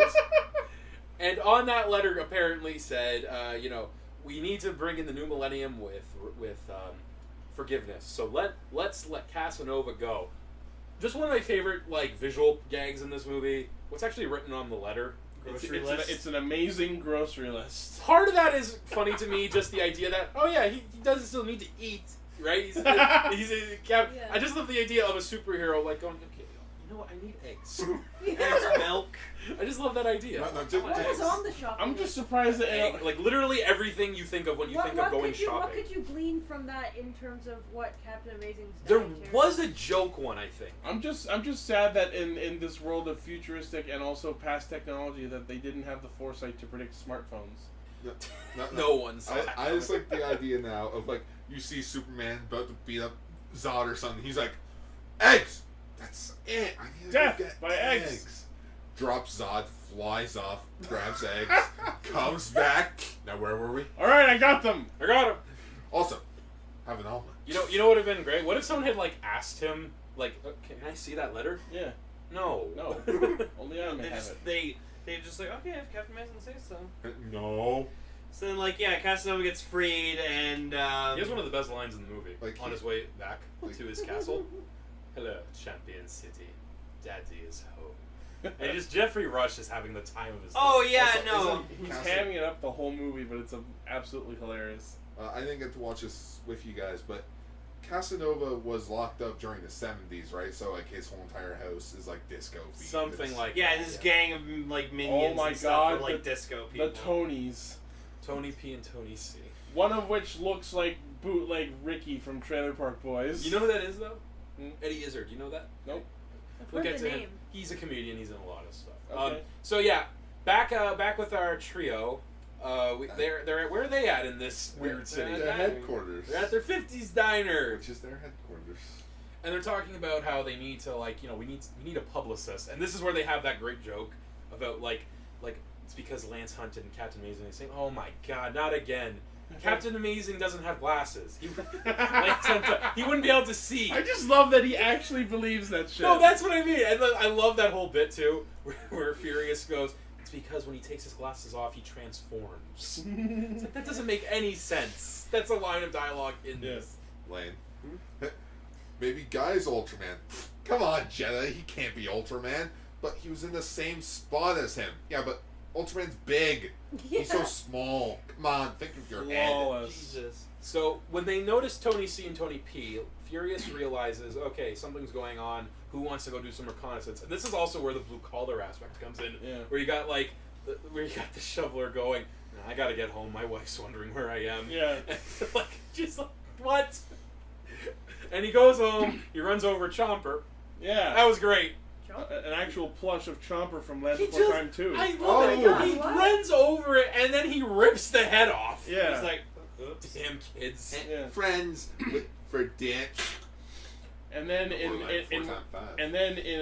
what is probably seen as a very forward-thinking move for a movie from 1999, he's married to a black woman. He is, and he has 3 lovely children. Who And idolize him. They never. This is something I love in movies when they do it. They never bring it up. Yeah. They never. It's just. It's this just- is it's what just they there. do. They. No one makes a deal of it. I like this We're one just line fine. where like he walks into the kitchen and his wife's just like, it's like, you know, like his son needs that blue vest for his baseball game tomorrow, and he's like, yeah, well, it's mine too, technically, I bought it. And his wife just gives him that like wife look. Yeah. But then he's just like, Okay, sorry. He's like, yeah, sorry, but I was like, nice one, shoveler. I love that too. He's wearing his son's catcher's uniform. And I love that the kid idolizes him no matter how much of a failure he is. But then one of his He's kids got is like wearing a tiny little toy shovel. No, but one of his kids is wearing a Captain Amazing shirt. Yeah. Kids need superheroes. All Kid kids need shovel. There is that very nice little moment where, like, she convinces him to hang it up, right? Like, which doesn't make sense later because there's a deleted scene I'll talk about later. Oh, okay, Okay. that makes But yeah, where he just decides, okay, I'm gonna. Where she gives this very nice line, "You're a good husband and a wonderful father," but that's all. And you're like, oh, that's good enough. Yeah. He does have what. Only William H. Macy, by the way, could deliver this line with absolute conviction. Lucille, God gave me a gift. I shovel. I shovel well. I shovel really good. It's And just thus he became Shovel. wow. Just how could that line have been anything but a failure? The way that man handles that shovel in this movie, that was And- fucking great. And that's when half of the audience left the theater. Just like, yeah, this is dumb. I wonder if this is where they got the idea for Shovel Knight. Well, we'll get to Yeah. that later. Yeah, it gets. What's up at Jeff's house, though? He's living with his mom. Okay, and also here's the thing. Jeffrey. So when he speaks with a British accent, an upper class British accent, the Blue Raja. But then when he's at home and his mom's like, Jeffrey, what are you doing here? Mom, I told you not to. Like he just. Oh, so it is an act. Yeah. It's like, are you smoking marijuana? No, it's incense. Sure it Right, is. yeah, and like again, like we see really nice camera angles, and like we actually get a camera angle of like the door, like him just like pushing his mom away from the door, Literally and just, squishing her out the yeah, door. Okay, I get it, Jeffrey. Like And I love that- his That's we your also- mom, dude. We also see just how much smoke was in this house because she's actually. Yeah. And then he does his Professor Frink voice when he sits on the fork. yeah. And he like That's try- when it really hit home for me that this was fucking Hank Azaria. and Blue Raja just like keeps doing so many like fork and spoon puns, and he's just, like it's overall two spoon like Red eyes, what a treat! We didn't expect to see you so spoon. yeah, I'm like, god damn it. I love Utensil it. pun. Damn it, Frank. You know, there's lots of utensil puns. We'll get to the best one at the end. Oh yeah. Yeah. So we're back at Casanova's mansion where the guy dresses nicely. He's got a fucking He top kind of knot. dresses like Beethoven. A little honestly. bit. Love it. He's got this like very like retro look to him. Oh yeah. But been he's super villain well, as yeah, fuck. he's been in jail for X years. Yeah. It's been 30 years, Suggesting that Casanova. he's like immortal. And there's a funny shot where like we see him like looking at himself in the mirror, just going, "Okay, I cleaned it good," but like it looks, you hear like a sound in the distance, and it makes it sound like he's like taking a piss, but it's actually just a statue taking a piss. It was really funny. Then he goes to the disco room where Tony C. Was he the leader one? I can't remember which Every one's room which. in Eddie the house Izzard. is a disco room. The white one. Eddie Izzard is there, and Lane, you made a nice notice there with the apples. Oh yeah, and I'm just like Is that- Casanova's like holding an apple. I'm just like what's with Jeffrey Russian apples? Maybe that's in his contract. Like there must be a bushel of apples on Yeah. set at all times. Maybe he's a vegetarian. Maybe, I don't know. And so it's there we find out that his psychiatrist is his girlfriend and also Maleficent apparently because that's Yeah. what she's dressed like. Oh. And Although she never really does anything. no, Yeah. and she disappears from the movie at one point, Yeah. just gone. Yep. And so what does he do on his first night at home? Blows up the asylum. Well, wouldn't you? Yeah.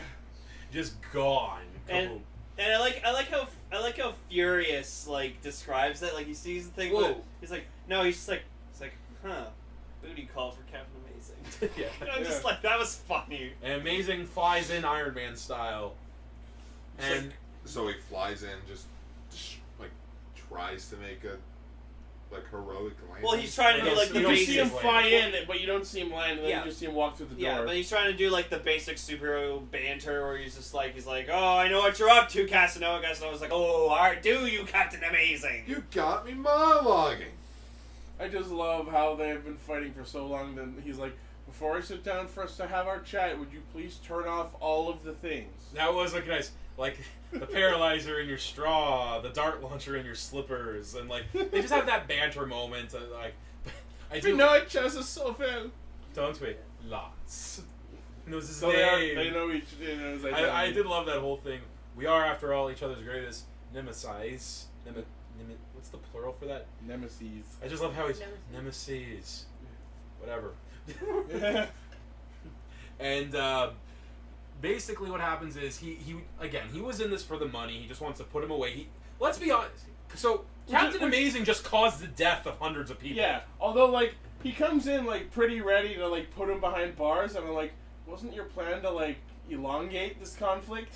I mean, Expand Casanova. I don't know what they were. Maybe he was like trying to goad him into something, where he's like, "Oh, looky here! I found the thing you used to blow up the asylum. You shouldn't keep." Maybe he was trying to get him to fight him or something. Yeah. It's like, well, that's not what it is. It's actually a cute little thing. It's like, oh, really? What is it? It's a chloroform. Oh sphere. dang! Ah, dang! He like he falls for it, and then like he's just like, oh, Lance, just so predictable. He's like, Wait, hold on. I might be able to do that sound he makes.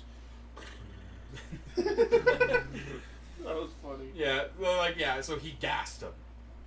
And you're still what I guessed you. Be still when I gas you. So then we cut to a junkyard that Mr. Furious works in during the day. Right, And junk it. And you pointed out something that you. I have never seen anyone else mention this. Not that this is like a movie people analyze, but okay, when they do a pan down from Sally's junkyard, Salty's junk. Was it? I thought it was Sally. It was salty. Pretty sure it was Sally. Salty Sally. Well, it pans down. We see, like, you can see it for 1 second. Captain America endorsed this junkyard. 4 stars. 4-star. Captain America is such an advertisement whore. Captain Amazing? Sorry, Captain America. Sorry. Captain Captain Champion. I was wondering, Captain America endorsed this junkyard? Captain Amazing is such an advertising whore, such a press whore. He put his stamp of approval. He's like Krusty the Clown. Yeah. Like, Hey! so yeah, we go there. We find out, yes, that Furious, he works at that junkyard, and it's just like he's got this boss who's just always on his ass. She always tells him to like junk this like armored vehicle with a crowbar. It's like, what the fuck? But that vehicle is there for a reason. Mm-hmm. So, okay, this is also one of my favorite like little jokes in this movie, where he hears on the radio, Captain Amazing, billionaire Lance Hunt has gone missing. We've been trying to contact Captain Amazing, but no one can find him either. Yeah. Oh well, coincidence. Yeah. Again, no one. I'm sure the two aren't related. It's just Come Okay. on, people. first of a couple deleted scenes they didn't put in, Okay. where we would have actually seen. So it cuts from that in the movie. It cuts from that to Roy, Furious, and the two others just at Casanova's mansion. There was 2 scenes they cut out where we see them at their place of work, right? So yeah, remember that whole scene where Shoveler said he's going to put it away? Yeah, we see Furious go to his work, which is at a mining operation. Makes sense. Okay. And he's like, dude, you're the best at this. No one can like do it better than you. Where we would have, and you can watch these deleted scenes, by the way, where we see him do that like shovel flip for the first time, Cool. right? The second, guess where Raja works? Oh, doesn't he work at a prom dress? No. He works at a bridal cutlery store, like where you would buy like the plates and like like you scan the items ahead of time. Bridal yeah, like silverware. and he puts on his accent at that job. Oh, Where he's like, I want to see that. well, I do say maybe if you're hosting a shindig, but for a wedding, I would recommend these. Oh, that's adorable. Put that in. And that's like, oh, that's where he got his like cutlery Was love. it for time they cut that? Yeah. I gotta say about Blue Raja, damn, is he good at throwing that cutlery? Yeah. Especially once he learns the technique from Mr. Terribly Mysterious. Oh, Sphinx. Yeah. No, but I was saying it to Stella, like we were watching it, I'm just like they all might be like she's superheroes, but like, damn, is he good at throwing those forks? That's the thing about these Eventually. heroes. That's the thing. No, he's like even before, like even though That- he was like missing, he was hold still on. fucking good at throwing those. That's forks. what I was gonna say. So here, let's speed past this a little because we're just Yeah. describing it beat for beat now. So yeah, basically they try to infiltrate the lair. It doesn't work, so they decide they need to recruit. So through the movie, they recruit a couple more superheroes. First up, who do they meet? Invisible Boy. Invisible Boy, whose power is he can only be invisible if absolutely no one is looking at him, Which makes even himself. Which begs the question: if there was a security camera watching him, No, because as we see later, it has to be human eyes. Yeah. Apparently. Yep. He who's he played by? I don't remember. Fucking Kel from Keaton and Kel. Wait, seriously? That's him. That's fucking great. That's great nose boy. That's him. He does have probably the funniest line in the whole movie too. Dad, I'm going to my room with 3 strange men.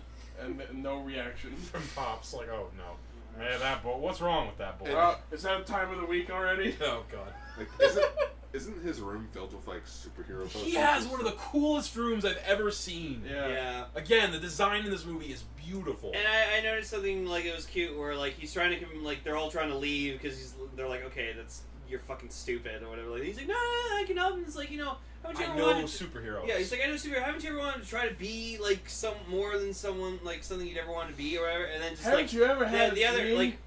like Blue Raja and Furious, they're like, but then you see just the Shoveler, he just kind of smiles. He's like, yeah, no, he's right. He's like, okay, he reminds him of his kids. Yeah, that's like, Yeah. aww. So they're at a diner discussing how they can recruit more heroes, and in walks Fucking Pee Wee Herman.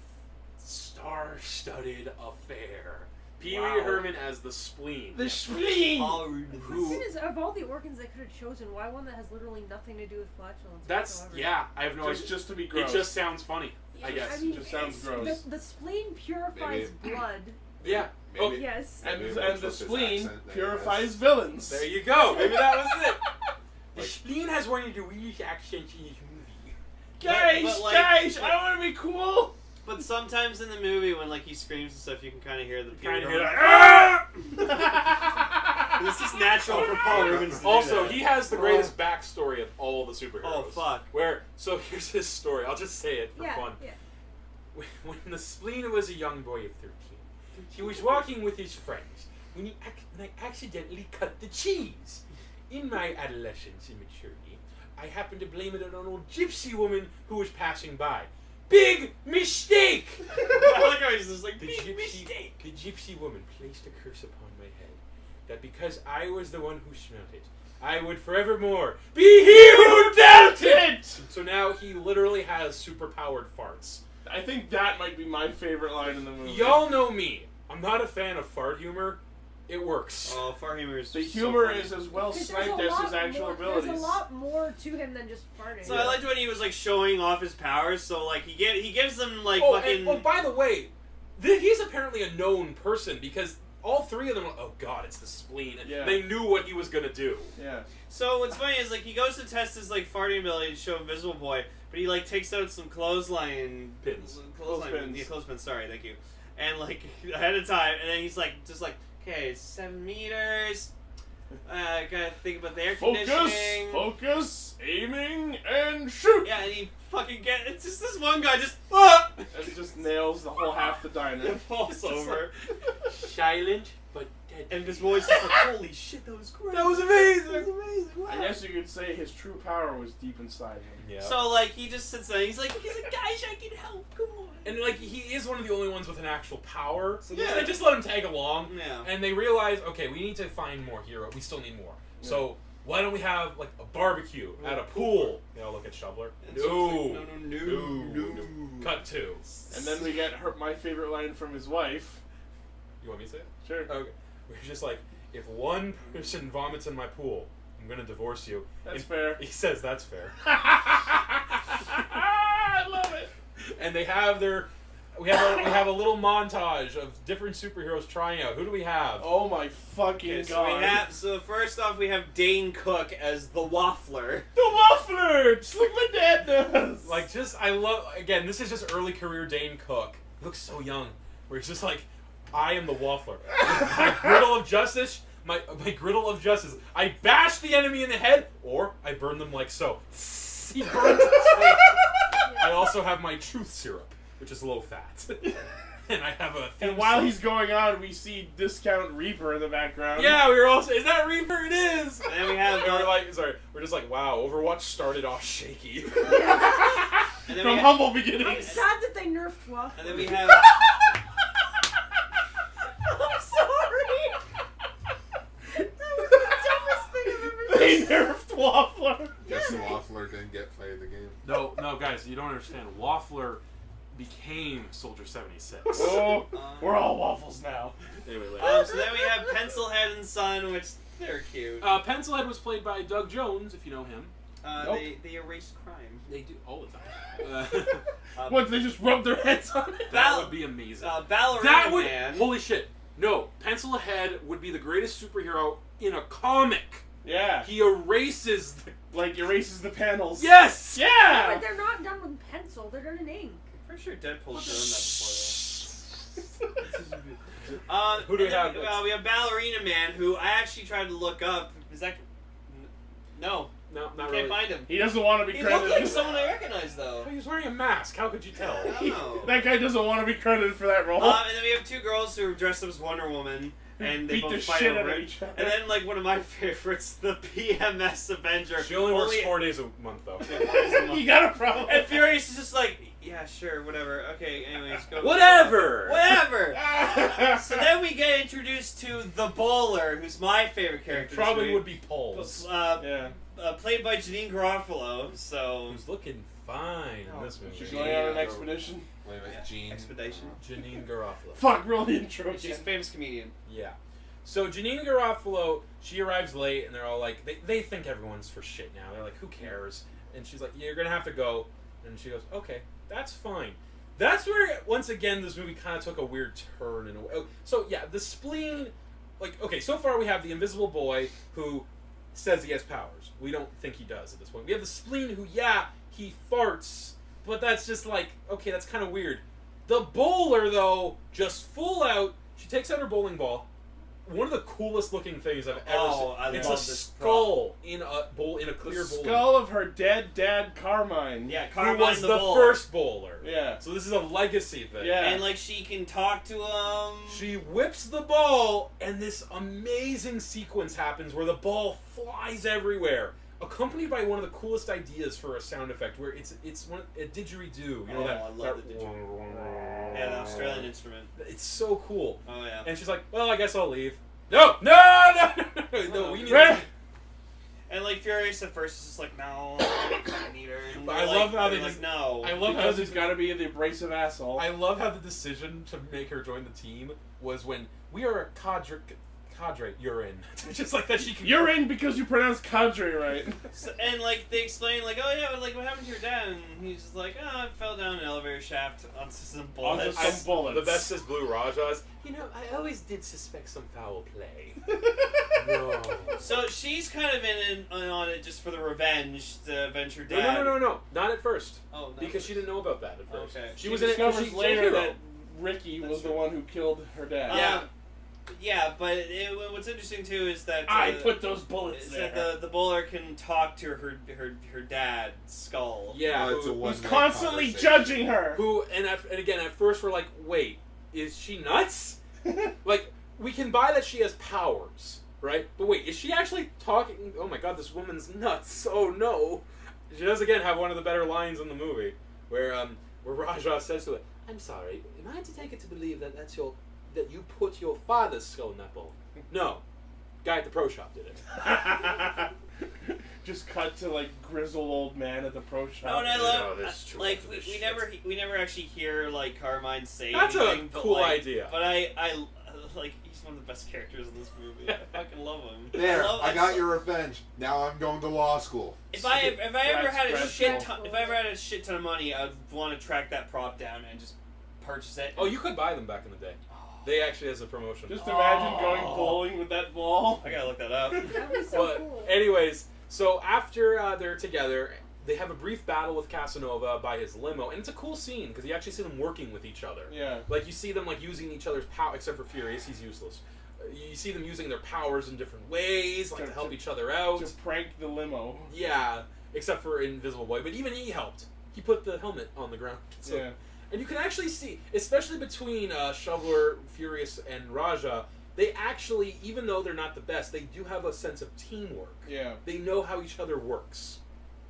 Well, I'm shocked that we didn't get a scene where Blue Raja whips like a utensil at the shoveler and he like whacks it with his shovel. That would have been a great scene. Team attack. To like reflect Yeah. it? Yeah. Oh man! The double move. Oh my god, why wasn't this movie made in the time of Avengers? You know, it's like when Iron Man uses his ion cannons against the shield to hit something else. Yeah. Why hasn't that happened? Well, we're hinting at Civil War. Well, so because they're again, these are regular people. After their brief little, their brief victory, what do? They go get hammered.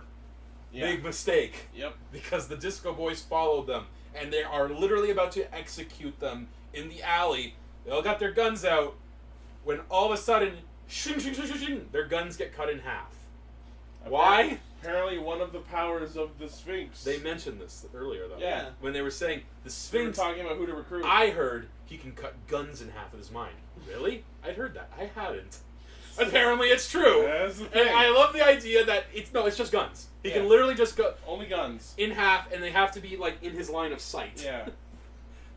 He did that. Yeah. The thing about the Sphinx I love. Okay, first of all, his name is the Sphinx. Here's the thing, though. Like, they needed to use that electromagnet later in the movie to stop all their guns. Why didn't Sphinx just cut them I off told again? you. It would be I too I slow. think it has to be in his direct line of sight, and he has to actually be looking at them, You have to be looking at them from a like perpendicular laser eyes. Wait, Sure. Sphinx is the guy that they go into the woods with, right? Yeah. Yeah. The Sphinx I also love because, okay, first of all, it's called the Sphinx, and everything about him, like, that's an Egyptian name. Yeah. He has luchadore style clothing though, like Mexican. And speaks Yeah. like a Native American. Well, West Study is Native American. Yeah. Also, funny thing, another deleted scene, when they went to go try to recruit the Sphinx, they had heard, we need to go to this Mexican restaurant and order a certain combination of burrito. Luis Guzman is in a deleted scene. Oh. Yeah. Cool. Whereas, I don't know if you saw him. I you'd think know the him. version we watched back in August had that scene. Really? I don't think I it don't- did. No, I don't remember For that some scene. reason, I remember seeing Luis Guzman recently. But yeah, and like the whole, that's how he knows about them, Yeah. right? That's why he finds them, again, Oh, deleted that's scene. where I've seen his actor. He played Sagat in the Street Fighter movie. He was, yeah. No. Sagat! He was in Avatar, Tiger, he was in Tiger. Deep Rising. He's a good actor. I like Wes Studi. Or Studi. Is that his name? Wes Studi. Oh. That's still cool. Yeah, it's a good name. And so Sphinx decides to take them under his robe, and he will train them. And like he speaks in like fucking like proverbs and It's stuff. like he speaks like, if you want to go forward, you must go back. If you don't control your rage will control you. if you are a true hero, then you run away. And Ben Stiller's character is It's the just- only one that doesn't Sees through it. But doesn't here's like his bullshit. Here's the thing, though. The way he talks aside, everything he teaches them is right. Yeah. Where he trains them, like he tells Blue Raja, okay, enough with the fancy flinging, just aim. Yeah. And because again, Raja's power is amazing. Like he can like hurl that fork with such accuracy and force. He can stick. Think about it. He can stick a fork through walls. Through You know how drywall. much strength that would take, Yeah. right? So yeah, like he says, 'cause you see, like you can't see me obviously, but Raja, he was doing shit like throwing it over his back and like from behind, And like weird flourishes. and he was just going, just aim. just go all ninja with them. He tells Shoveler, what's your weapon? Just this. No, you need to use everything at your Use your disposal. limbs. You must be like the octopus playing the drums. Which Yeah. I love that one. Somehow he's a, Cut to Under the Sea. somehow Yeah. he's a better mentor than Gosei was. There you go. Everyone's a better mentor than Gosei.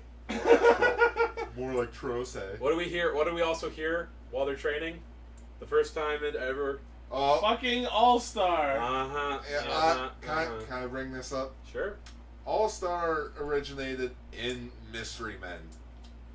For all of those people that like to make the Shrek meme with it, you can all go fuck off. Hell, their Thank music you. video has Mystery Man in it. Mm-hmm. Oh, Yeah. The music Was it video written for for All Mystery Star Men? Yep. is centered around Mystery Men. The song was written for this movie. yeah. Oh man, I didn't know that. But the best part of that whole him giving them advice scene is when he talks to Furious, because like What am I supposed to do about these watermelon feet? No. He was like, why am I putting a hammer on my head? When you learn how to balance attack hammer on your head, you will be able to attack your foes with a balanced attack, or something to that effect. Yeah. And why am I wearing the watermelon on my feet? I don't remember telling you to do that. I heard this one cool theory though, that because okay, then why would he have done that? Yeah. The whole point of him doing that was to try to get Furious to actually be angry with him. Oh, maybe. Like the idea was, because here's Furious's problem. He pretends to be angry. Yeah. His power comes from him going, I'm so angry at the fact that people don't chew their food. Like, just, what are you talking about? So he's trying to get him to be actually angry, because Sphinx sees the hero within. He knows that Furious has a power. He just needs to stop being an idiot and unlock it. My God, this is My Hero Academia. Everyone has a quirk. They're all like 5th generation quirks, and they're like Captain Amazing's like 2nd generation. So I love too the reason he has the cool power. They all have the shitty powers. I do love too when he says to them, "Okay, everyone, we're gonna make costumes now because once you care about what's on the outside, you'll care about what's on the inside." And he actually gets them to make. There's this wonderful little scene where they're all just with sewing needles and threads. And yeah, well, Spleen has another great line. Who wanted the shearing scissors? Now, what? I didn't even. Who wants the scissors? I am waiting for the day when I go to a convention and actually see a really cool cosplay group as them. That would be awesome. Yeah. But I think this movie is too obscure I for think people. I think we won't see that for a long time. Guys, I think we have to do it. I think we do. Oh man. Dibs on Shoveler. Dibs on Cell being the Sphinx. Thanks. And That's I'll be racist. the skull bowling ball. It's Oh, wait, you is that will be like- the Red Ranger. Oh God. So because we're at the halfway point of the movie, really look like there needs to be anyone, some so. conflict. So Furious leaves because he's upset at all this, Mm-hmm. right? And they say, "Okay, fine, we don't need him. We're gonna go save Amazing." And Furious, he talks to. Oh yeah, there's a diner character, the waitress, Who doesn't really have much relevance on. We'll the call plot. her Nikki Potnick just to upset all the It's Always Sunny fans out Which there. He comes back to them. He pretends to be upset again, even though he's not really. And Shoveler sees through his bullshit. Again, Roy, why don't you come with us? Good call. Good job. So You've go- quelled my rage. We're at the mansion, and this is where we have this really fun Oh. little homage to the Warriors, where we see the gangs of Champion City. Who do we have? We have, first of all, there's the Disco Boys, the main ones. We have the Susies, Assassins from the East. We have the Suits, always making a profit. Like, they're all wearing, and their leader's called Big Tobacco. Yeah. Yeah. Just And then great. there's the Furriers. The Furriers, these ladies dressed in furs. We have, The frat boys. The frat Frat boys. boys. Who's the leader of the frat Michael boys? Bay. Bay! Michael Bay. Fucking Michael Bay. And this is a weird cameo. Yeah. Yeah. Michael Bay, what are you doing here? He wants the brewskis. Yeah. And we have. No, legit, why is Michael Bay there? I honestly, I don't know. If I ever met him, I'd be like, fuck Transformers, why were you in Mystery Men? I really would like It's to a know mystery. the reason. Maybe he's friends with the director. I don't know. He just wanted some brewskis. Maybe. And we have my favorite, the not so goody mob, played by the Goody Mob. One of the- Shit. that was an actual rap group from the I see, you know CeeLo Green. Sorry? CeeLo Green. Yeah. That was him. Oh, he was one of them? Yeah, he was the put the rhyme in the crown, Frankenstein. That Oh my god! Or Anytime, Frankenstein. That's him. Wow! Actually, so Michael Bay did do commercials before he He started. did. So again, doing maybe movies. it was him. Milk commercials, to be exact. Okay. So You learn a lot on so at the stroke of midnight. Oh yeah, we were making jokes about Michael Bay being a frat boy because we were saying he's too old, and I was just like, you're never too old for college. that was an oddly nice sentiment from you, Ichi. So the Sphinx suggests to him. He's like, okay, guys, you need more. You need weapons, proper weapons. Sorry, my bad. We completely forgot that. Yeah, and so At the beginning of the movie, they met this old guy, Dr. Heller. Dr. Heller. Say it with Dr. Heller. Heller. Yeah. Dr. A. Heller. Dr. A. Heller. He makes He designs weapons and runs chickens. Yeah. He's played by Tom Waits, so and I love Tom AKA Waits. the poor man's Will Ferrell. No. He looks like- the Indies man, Will Oh. Ferrell. I was gonna say he looks like Will Ferrell. Anyways, so they go to his abandoned amusement park lair. Why is it there? Because he's an eccentric genius. Yeah. And while they're there, so yeah, he makes weapons. But here's the twist. They're all non-lethal. Non-lethal weapons. Non-lethal, but effective. Yeah. And what does he have? Tornado in a can, which was fucking super cool. Yeah. I love that effect. The blame-thrower. Yeah, that which, was really The good. flamethrower. The flamethrower, which it creates Conflict. it creates waves in your brain that make you angry and just want to yell at people. your friends. Yeah. It's basically just the POV gun from. Oh, it is. Yeah. And then I liked The shrinker. I like that Carol and Spleen were like arguing at each other, and then like they deactivate it, and then just look at each other. I'm sorry. And like Spleen tries to go for a hug. Carol's like, no. No. Not enough beers doing in the this. world. Yep, not enough beer in the world, Spleen. I'm sorry. So, back at the lair, turns out Casanova has built a machine that he's going to turn on the city at midnight. The Psycho-Fraculator. They find Amazing in the basement. We have some more funny banter, where there's that one little moment where Shoveler's like, I'm going to ask you direct. Do you know Lance Hunt? Yeah, it's me. No, I'm kidding. He buys it! I don't know why, but I liked every single time the Spleen said fraculator. Psycho-Fraculator! Everyone's going to be fraculated. Psycho-fraculated. There's still Fraculated. That was Invisible Boy. Everybody's Yeah. gonna be fraculated. There's this one great moment too where because Amazing is trying to tell them how to deactivate the machine or possibly just get him out of there, because we did see him earlier making again just how much of a dickbag is. He was trying to make a deal to Casanova. Just let him go. I won't tell anyone. You can do what you want. What if I'm your sidekick, like Amazing Boy? Oh God. Ugh. And he tries to tell them how to let him out, but through an error and miscommunication, they accidentally kill him. They don't just kill him. Jeffrey They kills him. psycho-fraculated Form him, and it's so great. He turns into a reject from Mars Attack. He Cronenberged. Yeah. Oh my god, he did. He Cronenberg. He Cronenberg, and keep in mind, the tone of this movie was kind of goofy up to this point. Was really goofy up to this point. And then you see this man's head mutate. This fucking amazing looking puppet. Well, not a puppet, a statue, I guess is a better word. And just, okay, he's dead. Also leads someone, again, I just love all the lines in this. Oh my god, we killed him. What do you mean we? I was over here. Yeah, I was like, I didn't just do it. love the Shoveler of that whole scene because he's just standing there, like, off in the distance, just, like, completely still holding his shovel, like he's been fucking traumatized beyond repair. Yeah, he's just like, again, great framing in this movie. Like, just he's in the back. Like, Yeah. I was over here. I think you killed him I when we watched. And, funny little behind the scenes. Okay, so remember when Roller goes to take his pulse? Yeah. Okay, Janine Garofalo. Actually broke it? No. She wasn't told it was gonna break. Oh. So when she goes, oh! She thought she broke it for real. It was like, I don't think he's gonna make it. I don't think he's gonna make it. They run. Raja accidentally leaves a fork behind. Once again, leads to one of the you could tell they're having great fun with this movie. A fish fork is no match for my machine. They think we should take out some insurance. Don't you think? I love that. Casanova walks in with everyone, notices he's dead, and he's just like, see, Look, I did Captain it! Amazing is no more. And I did it. yeah, he's just going with it. Like, There's time to get down and boogie. And boogie! to the disco room. And he does like the Not staying yet. alive move. No, that was later actually. We'll get to that. And there's- So they go back to Heller's, right? Where I love this idea too. Heller is basically if Casanova was good. Mhm. He's as smart as him, but he makes things that don't kill you. Yeah. That's the difference. And he tells him what it is. And I love this idea. It's so creepy.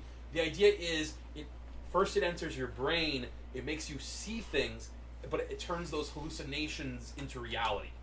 So just these deepest, darkest fears of everything. Drugs! Just real. So Captain Amazing was dying. Well, like everyone's greatest fear. No, is dying. you know what it is? Morinth Oh. from Mass Effect. Oh, Jesus. Just basically whatever your mind can visualize becomes real. And Fuck, then I'm it gonna fries, possible way. fuck you to death. and then it fries your brain from the inside. Yeah. Jeez. It's Morinth. So they all, again, we get this great little moment where they all going, unfortunately we just killed him. No, Raja, you killed him. Yeah. It's just they have this great little. I love Roy in this one. No, you did, man. Like You saw this was you. It's like It's all your fault, Roy. And while they're questioning whether or not they can beat him, Shoveler's just making an egg salad sandwich. I want eggs now. And there's this moment where they ask Sphinx for guidance. Says sometimes the one with the real courage is the one with the courage to run away. I like the way this man thinks. No, it's been established that we can do that. And then once again, William H. Macy acted his heart out. Yeah. Where he said, "This is egg salad. It's loaded with cholesterol. My wife won't let me touch it. Doesn't seem to matter now because according to you guys, we're already dead." And he proceeds to give this amazingly, like, just pure motivational speech to each member of the group. He has something to say about everyone, including Heller. Well, yeah, because he's like, you know, you helped us. Yeah. There's this great moment from Spleen. He just stands up, ready. Just, I don't want to stand behind you, but I'll fight beside you, privately. Look, just. And it basically ends with him going, "Now, are we gonna fight the supervillain, or am I gonna eat this sandwich?" Yeah. Well, he goes and looks over at Roy. He's just like, "Roy, you lived in a city bus one time." For that line alone, I wish they went with their... I mean, I love William H. Macy, but I wish just for that line alone, we could have seen who they originally wanted to play the shoveler. Oh. Who would also have directed the movie. Danny DeVito. Oh! Do I eat this sandwich? Now we're gonna save the city, or I need this sandwich. Oh my my God! I want God. to see They wanted that. Can I give Danny you an egg DeVito. He was a big name at the time. Can I offer you an egg salad sandwich in this trying time? I pulled out my pieces. What happened? Just think I about dropped- it. Magnum down. I dropped my magnum shovel from Pick up his magnum shovel. Get your sword! Carol, get your bowl! No, if Danny DeVito cameo, he'd be trash me. No, my roommate was a frog kid. Have you ever seen a frog kid? Just Katetsuyu from Hero Academia. God. Anyways, so second best fork pun in the movie. What the fork? Let's do it. So they start planning. Turns out that giant vehicle in his yard is a Herkimer Battle Ginny, the greatest non-lethal vehicle of all time. I like how specific that was. Heller knows his non-lethality. Okay. I'm sorry. That pun. What the shell did you just say? Wah, wah. Then once again we get this nice little scene where I'm saying once again a lot in this. Once again. It's okay. Where Macy says, "Okay, if you got loved ones, go say bye. You might never see them again, right?" So Roy goes to hit on Monica, the waitress. Yeah. Was that her name? Yeah, Yeah, Monica. it was Monica. What's her name tag? And he tells her his real name after trying to give himself a cool name at first, like Dark Phoenix. No, I wrote it down. It was. Hold on. Sure, it's not up there. Phoenix Dark Dirt Steel. It's Roy. Roy! I do like that part with the cavalry is us. But And it broke it. It broke it. Like telling. Well, hold that thought actually, because again, we do get some more nice scenes where we get Shoveler go to his wife again. Just William H. Macy acting the hell out of this movie, where she's saying, "I'm not going to be here in the morning. I told you I'm going to leave you." And he's like, "I know." But if I don't, there may not be a home to come back to. And he's like, "Wish me luck." And there's just this look on her face, like maybe this is for real. Yeah. And it's just like, again, just this idea of like this guy. He knows he might not have a family by the end of this night, but he knows if he does nothing, he won't. Yeah. Just true hero. Oh yeah. We get this one great moment with Raja where he's not going to tell his mom at first. He's just taking her silverware. Yeah. She catches him. Okay, here's the thing. The Blue Raja has been seen as coded gay. Yeah. Right? This whole idea of like he's hiding something from his mom, right? And it's something that no one would like. Her friends would probably, make fun of her for. Sort What of will thing. the Bridge Club think? Where he comes out to his mom that he's a superhero. I fling folks with great accuracy. Great. What will the Bridge Club think? I love it. What happens is his mom is awesome. Where Oh my God. She immediately accepts Hey, her. you were like really enjoying this. No, it was great. It's just like I always knew there was something special about you, but I never saw it until And she now. gives him like these Family heirloom fork. forks. That where she's like, I was saving them for when you were gonna get married, but that seems to be That's like probably Another gay not thing. gonna happen. Yeah. So and just like I love it too when he's looking at the fork. He's like, "Look, these are so amazing, like aerodynamic and strong." You're just aw. And she likes his accent. It turns out. She's like, "Do the accent." Yeah, and he like goes up and says like, thank you, and it's like, okay, just City is in the terrible grip of a madman. cheerio. Cheerio, I Mom. gotta go. Mom, I gotta go.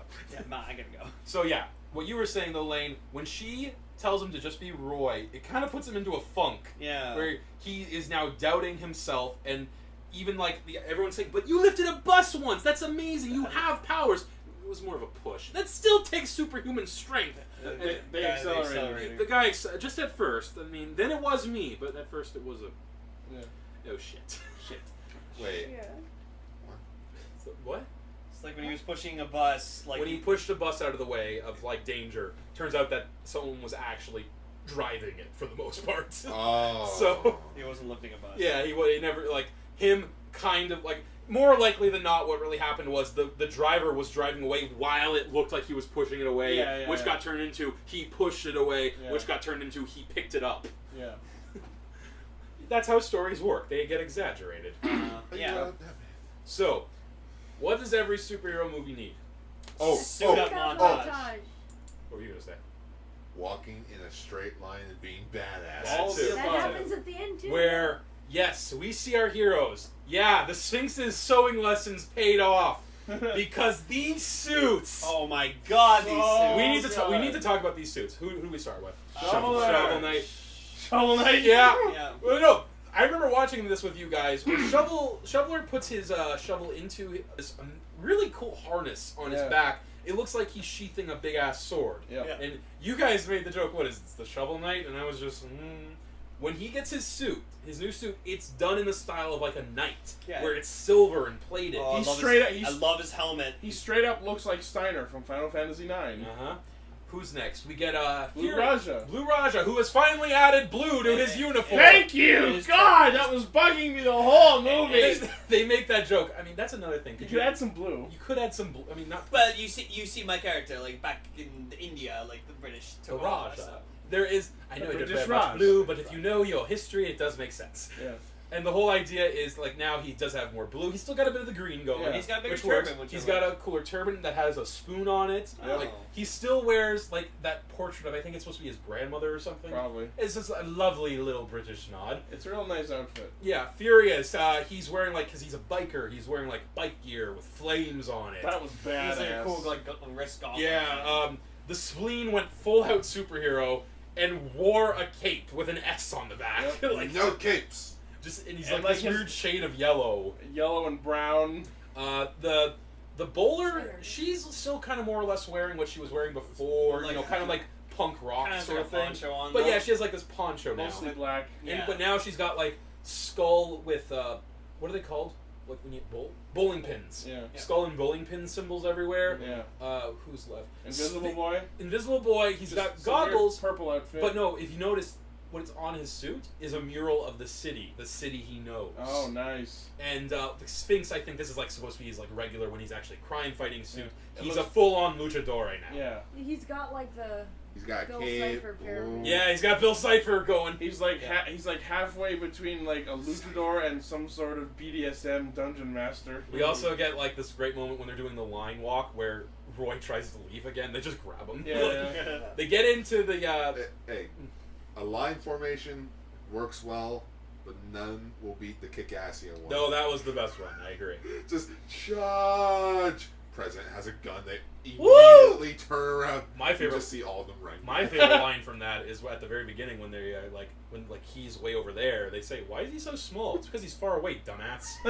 Because there's like 20 of them in a line. So they're getting ready to go. They're gonna go storm the castle. You know, save the day. And then Lane, what does Raja? What is the best fork pun in this movie? Goes, may the forks be with us. I'm surprised they got away with I that. was like, oh! And the car stalls. Yeah. Shit. And then Royce is like, oh, I guess we just gotta go. No, sit down.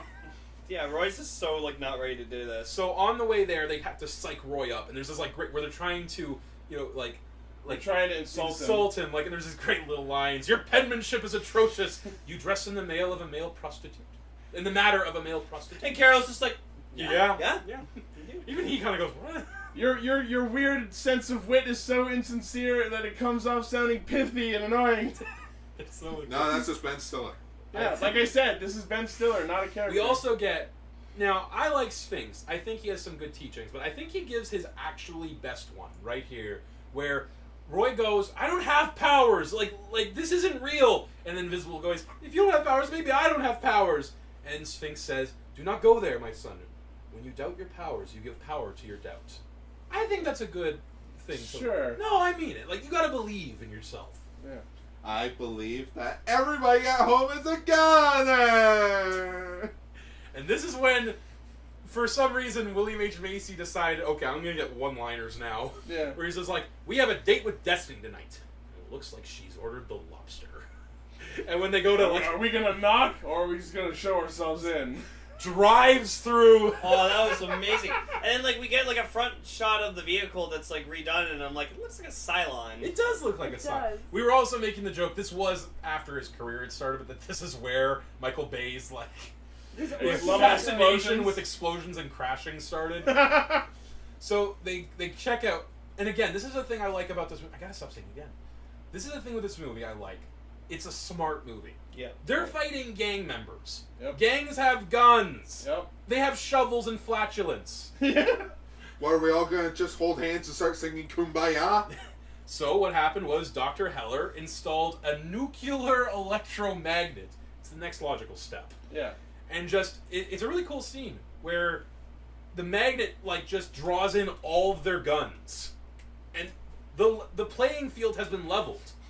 And later on, like the Japanese gang members, like they're like They try to on get the the magnet gun. and they're just firing the guns. No, that's a great Touch line the too. magnet. They're like, shoot anyway. Yeah. It's like grab one that's at the right angle. They also managed to pull off the pants of one of the disco boys. Yep. And all the gang members run into the other room. The other disco boy has been left behind though, and freaking Casanova turns on the Big Daddy. Yeah. Like, it looks like a Big Daddy from BioShock. Yep. Yeah. What does this thing do? It turns the dude into ice and then Not ice, disintegrates him. stone. Like it's like a Gorgon eye. It Yeah. looks like ice. It turns him into dust. And, Yeah. it turns into dust. And just there's that one line, lay your eye. Yep. So they're like, if we can't get past that door, this battle's over. And I'm like, why don't you go around? This is a big house. It's probably got a different entrance. Yeah. You got, and this is a cool thing where I think Ken Azaria is just actually this good with his fingers, where he's flipping forks out of everything. Oh yeah. He's like, I knew I should have brought my large pie server. Would that have helped? Yeah. So they need to get past an eye. And this is Invisible Boy's chance to like, no, I can do this. I got this. Everyone, turn away. And there's again, it's this like really nice moment where he believes in himself. Everyone believes in him too. That again, his whole point is he can only be invisible if no one looks at him. So they all like, okay, everyone turn around. And he does it. He does it. turns invisible. And he's Apparently transparent too. Like, Yeah. or trans. What was that word be? Intangible. Intangible. He slips He out. turns of into a all his clothes. ghost. Yeah. He's going ghost. Oh! And he Oh! turns off the switch. I knew it. I have superpowers. Can you see me? I like And how he's naked. I like how apparently the switch for that gun was just on the same side of the wall. Well, I mean, he did press it there, right? Just Sometimes you just need to have, of course. And they're all like, yes. Yeah, he's now naked. yeah. It's funny how this joke can make the invisible naked joke better than the Fantastic Four movies. It's almost like this movie was well written or something. But sorry, What? before that though, there is that great line from Casanova. Everybody into the disco room! And literally all of us at the same time did the staying alive pose. Yeah. Oh, that was Disco great. room! That was great. Alright, so then it becomes a, what do you call it in a video game when you're just fighting wave after wave? Is it just Wave. Beat him up. Beat them up, where they take on the gangs one at a time. Mhm. Where first off they go to the I think it's the furriers, right? Yeah. Where they use the shrink ray on them and their clothes get tighter so they can't move, and it's like ha ha, sexy ladies. My pants are shrinking too. Then Big Tobacco takes away. Oh no, sorry. The goody mob, the not so goody mob comes, and Spleen uses the blame thrower on them, Yeah. and they start doing some rapping stuff. And they ha-ha. fight each other out of the building. Big Tobacco takes the blame thrower, throws away. They knock him out. There's a deleted scene here. Did you notice that Blue Raja didn't really do much during the fight? Yeah. Him and Sphinx didn't really Yeah. do much. Did they do? There was a deleted scene where those two fought the rest of the suits using glue bombs, Okay. like these like green like things just whoop, that just stuck them to the floor. So that's a Cool. scene. But here's how he did it. He put them in his spoons like this and Oh, flung them. nice. So Why was that deleted? I guess time. Oh. But then there's that one-on-one fight, that like rush mode that Shoveler has, where he takes out the rest of the Disco Boys, Including Tony, to, the black one. the black one, by himself, And again, it's just this really fun little fight scene where like you got like disco music playing. Yeah. And turns out that he doesn't just have his shovel anymore. He uses a fucking trowel too. Yeah. Yep. Oh, That was I thought cute. it was a spade. Not the same thing. Okay. basically. Yeah. Okay. Trowel spade. Basically, the dagger of the shovel. Yes, a knight needs a sword and a dagger. What? So we see Bowler take her revenge on White Tony. Yeah, Yes. which I fucking just love. That's where we learn. Oh wait, the ball actually is sentient. Yeah. Yeah, because like we find out like Tony C killed Carmine. You mean sentient? Sentience and sentience, it's the same thing. Yeah. All right, I got revenge. I'm going to grad school. Yeah. I don't know why I just like the bowler so much, but just like she's so She's fucking fun. cool, and just like Janine Garofalo is just a really good actor to like play her because like This she's so movie good was- for like sarcastic comedy. This so- movie was pretty impeccably Why don't you cast. tell me? Why don't you tell me? Why don't you tell me? Why don't you tell tell me? me?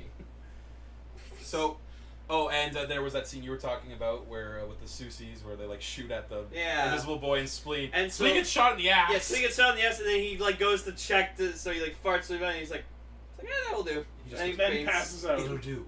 Where he just takes him out. And then the finale happens where Casanova has kidnapped Monica.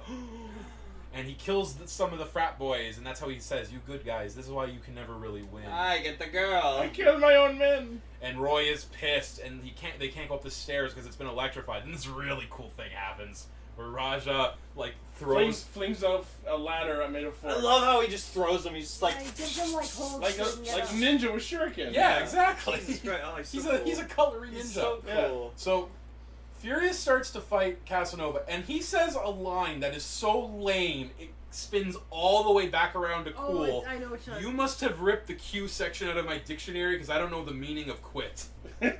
That is so I bad. think you described it pretty perfectly. That's amazing. He tries to fight Casanova. Doesn't work because he's still an idiot. Yeah. But, as always, it turns out his power was there. He just needed to actually be mad. He needed to stop being a jackass. No, it's actually taking over. And he gains super strength. He can fling the guy over his shoulder with his pinky. And then pulls a $6 million jump. After, yes, Gar? Adamantium rage. Oh, God. That's what it was. Yeah, I kind of had a Wolverine Berserker moment. Berserker Barrage! And what I love when he finally ditches Casanova, he throws him into the machine that's Yeah. currently running, and he it's You great. see his face open up. Yeah. And then like, so the bowler says like, okay, Dad, you Funny need. thing. Hmm? Originally, how they destroyed the machine was they threw one of the canned tornadoes in. You can still see the effect in the movie Oh, neat. of the spinning tornado. Oh. That's why that was set up. Cool. Oh. That But actually makes a lot more sense. It does, but they decided that I guess it was more emotional. What do they do, Lane? So Carol's just like, all right, Dad, you're gonna be the one to save the day, so I'm throwing you in there. No, I'm not going with you. And then like, I love the idea of him going, "Are you coming with me?" yeah, it's like, no, I'm going to grad school and shit. And But I like, love you, Dad. And there's actually like a moment where like she like puts her face in like in the wave, In and the she beam. actually her face fucks up for a second. Her face gets slightly fraculated. So like throws the Carmine in, and Carmine just bounces everywhere. And then, like, we were like cheering. We're like, "Fuck it up, Carmine!" Yeah. And then like Go they, pinball so they, its they ass. get out and they like the mansion blows up, and then we just get this. Huh? Oh, sorry, we're gonna say. And then we just get this awesome effect of just like Carmine Giant just purple. on fire, just vroom right towards the camera. And It's as he fucking comes towards the awesome. camera, I just went, Yeah, it was so fucking awesome. I loved it. It's like turned into Ghost Rider. Yeah. Yeah. So the day has been saved, but it looks like all of our heroes have died. The news crews are there, but who from out of the smoke appears? The Super Squad! Yes, the Super Squad. No, the Super Dudes at first. Yeah. Super dudes. Where they come out and everyone's like, "Who are you?" And we're doing our job, sort of thing. And The people out there who work in the city. we want to dedicate this to the little guys out the there. lady who works in the DMV. That's a hard job. We get this nice little thing where, what's his name actually? The shoveler's wife. Eddie. Oh, Eddie, that was it. Yeah. Eddie, his wife and kids are watching, and like, aw, Bass is That's lying. my hero. That's my hero. And the mom is watching. Everyone's watching. Dr. Heller's like, woo, that's my team. That's my team. What do you guys call it? The Super Dudes? No, we're not called the Super Dudes. Well, whoever they are, the city owes a great debt of gratitude to these mystery men. Wait, that's it. We are the Super Squad. Nah. And then All Star starts playing. No, that's stupid. But what happened? What's the last thing we see before the movie goes over? Okay. Oh, Carmine made it. Yeah, Carmen's alright. Just Uh, see Fantastic Four. That's how you do a name drop at the end of the movie. We saved the world thanks to the sword of teamwork and the hammer of not bickering. Yeah, that was Now, good. this movie's so fun and so amazing. this is again a movie I watched constantly as a kid. This was a big rental movie for me. I also loved how the heroes are all like kind of a deconstruction of different things. Yeah. Like I actually wrote this down. How they each have like their powers in a different way. Hold on. You have Mr. Furious. His power is unlocked through stress. The Shoveler, he's self-taught. He learned the ways of something. Yeah. The Blue Raja, he's just naturally, he has always had a knack for silverware. And it's talent. it's something he knows intimately. Invisible Boy, he needs certain circumstances to work. And I always read that as one day he will be able to use his powers correctly. He is the youngest. Sure. He's a teenager at this Sure, I point. can see that being his arc. The Spleen has been cursed with his powers, Yeah. but he's decided to make them a gift. Yeah. The Bowler is an artifact user and also a legacy Yeah. Yeah. right? And the Sphinx, well, he's terribly mysterious. Yeah.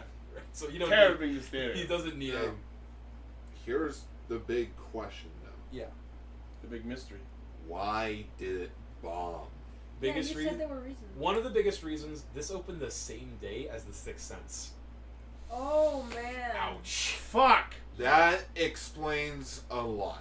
Dang it, Shyamalan. At the time, it wasn't getting good reviews because people were like, "Wait a minute, I thought this was a superhero movie. Aren't those supposed to be like, epic?" And People didn't have an appreciation for parody type this things. movie is so perfect for this day and age. Yeah. And this onslaught of superhero movies.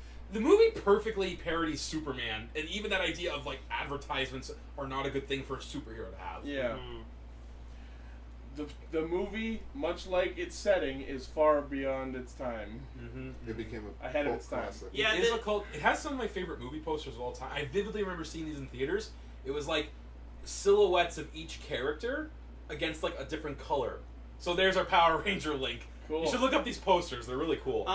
But yeah, for me personally, like I've only seen this movie like when it was on TV. I saw like the last like 10-15 minutes of the movie, so I never got to see it in full. But no, I really liked this movie. It was very good, very funny, and just the characters were fucking awesome. It was great. I always love things that are sort of tropey and parodical, whatever the word is. Yeah, Ichi fucking loved this And movie. I'm kind of glad that this movie doesn't really have like a massive fan base. It's a nice small movie that you can appreciate. It's definitely a movie that has, I think, grown better with age. I've seen some good fan art of it. Yeah, there is some out there. And you know what? I think it's at a perfect place in the world where, much like the real Mystery Men, they're underappreciated. It's an underappreciated movie, but That's a good way it to does think of it. its job well. Yeah. In the end, it shows what is wrong and what's right. Yeah. Does anyone I have something I want to say to end this. So Emily, you have any other closing thoughts? Not honestly, no. I have seen this movie before. It's the first time for a while that I've seen it. I actually forgot how good it was. Yeah. It was better than I remember. Who's your favorite? I was about to ask, who's everyone's favorite character? Okay, you go first. I kind of liked everyone for different reasons. That's but the if, cool thing about this movie. but Yeah. if I had to pick I'm gonna speak from a gamer perspective. If I had to pick a character to play as in a video game, it would probably be Shoveler. Lay? Mystery Man game. Me, it was honestly a tie between the Bowler and Blue Raja. Yeah. I just like this. Like, I was so impressed with this Billy with throw fucking silverware. It was super cool. It was. And just I love the Bowler. I love Janine Garofalo, and I love just Carmine. Just it's a bowling ball with a fucking skull in it. That's Super cool. Skull. I want that prop. Gar? It would definitely it would probably have to be the Bowler because of his again, you brought up just his witty attitude. It's like are we just gonna stand around or am I gonna eat this sandwich? Oh, that. Yeah, that's the Shoveler. Oh yeah, wait, who did I say? You said the Bowler. Bowler. Oh, sorry, Shoveler. Shoveler. Okay. What about you, Emily? I really like Blue Raja. Blue I also Raja. really like the Spleen, even though I'm. Oh, weird. everyone likes that. his name. weirds It me doesn't out. make any sense. Yeah. Alright, mine would be, I love the Sphinx. But I would I actually forgot say, about him. I would say probably as a kid my favorite was actually Invisible Boy. just this idea that you can be a hero, and Yeah. you just gotta you gotta believe in yourself. He was here for the key. I want to end this with saying this is probably the first thing ever of fiction where I, as a child, created a self-insert character. Oh my Oh, yeah? gosh! I need to remember know this.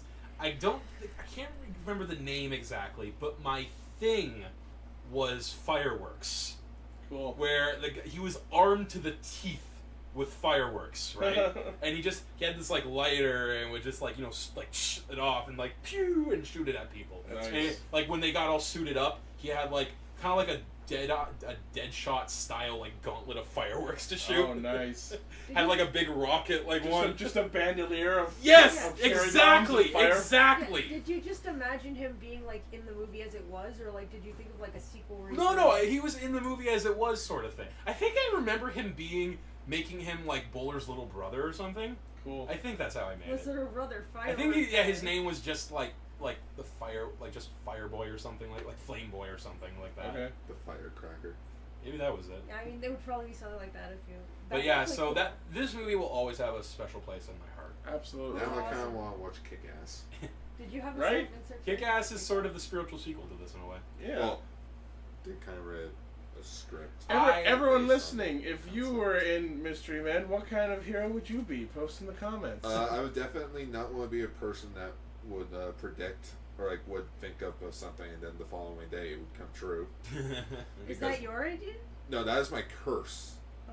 I will say something and then it'll happen. Oh yeah, because it's happened on Castranger. Many times. So anyway, Mystery Men is a cool movie. I say check it out. Should I we recommend say this our movie. answers to that question?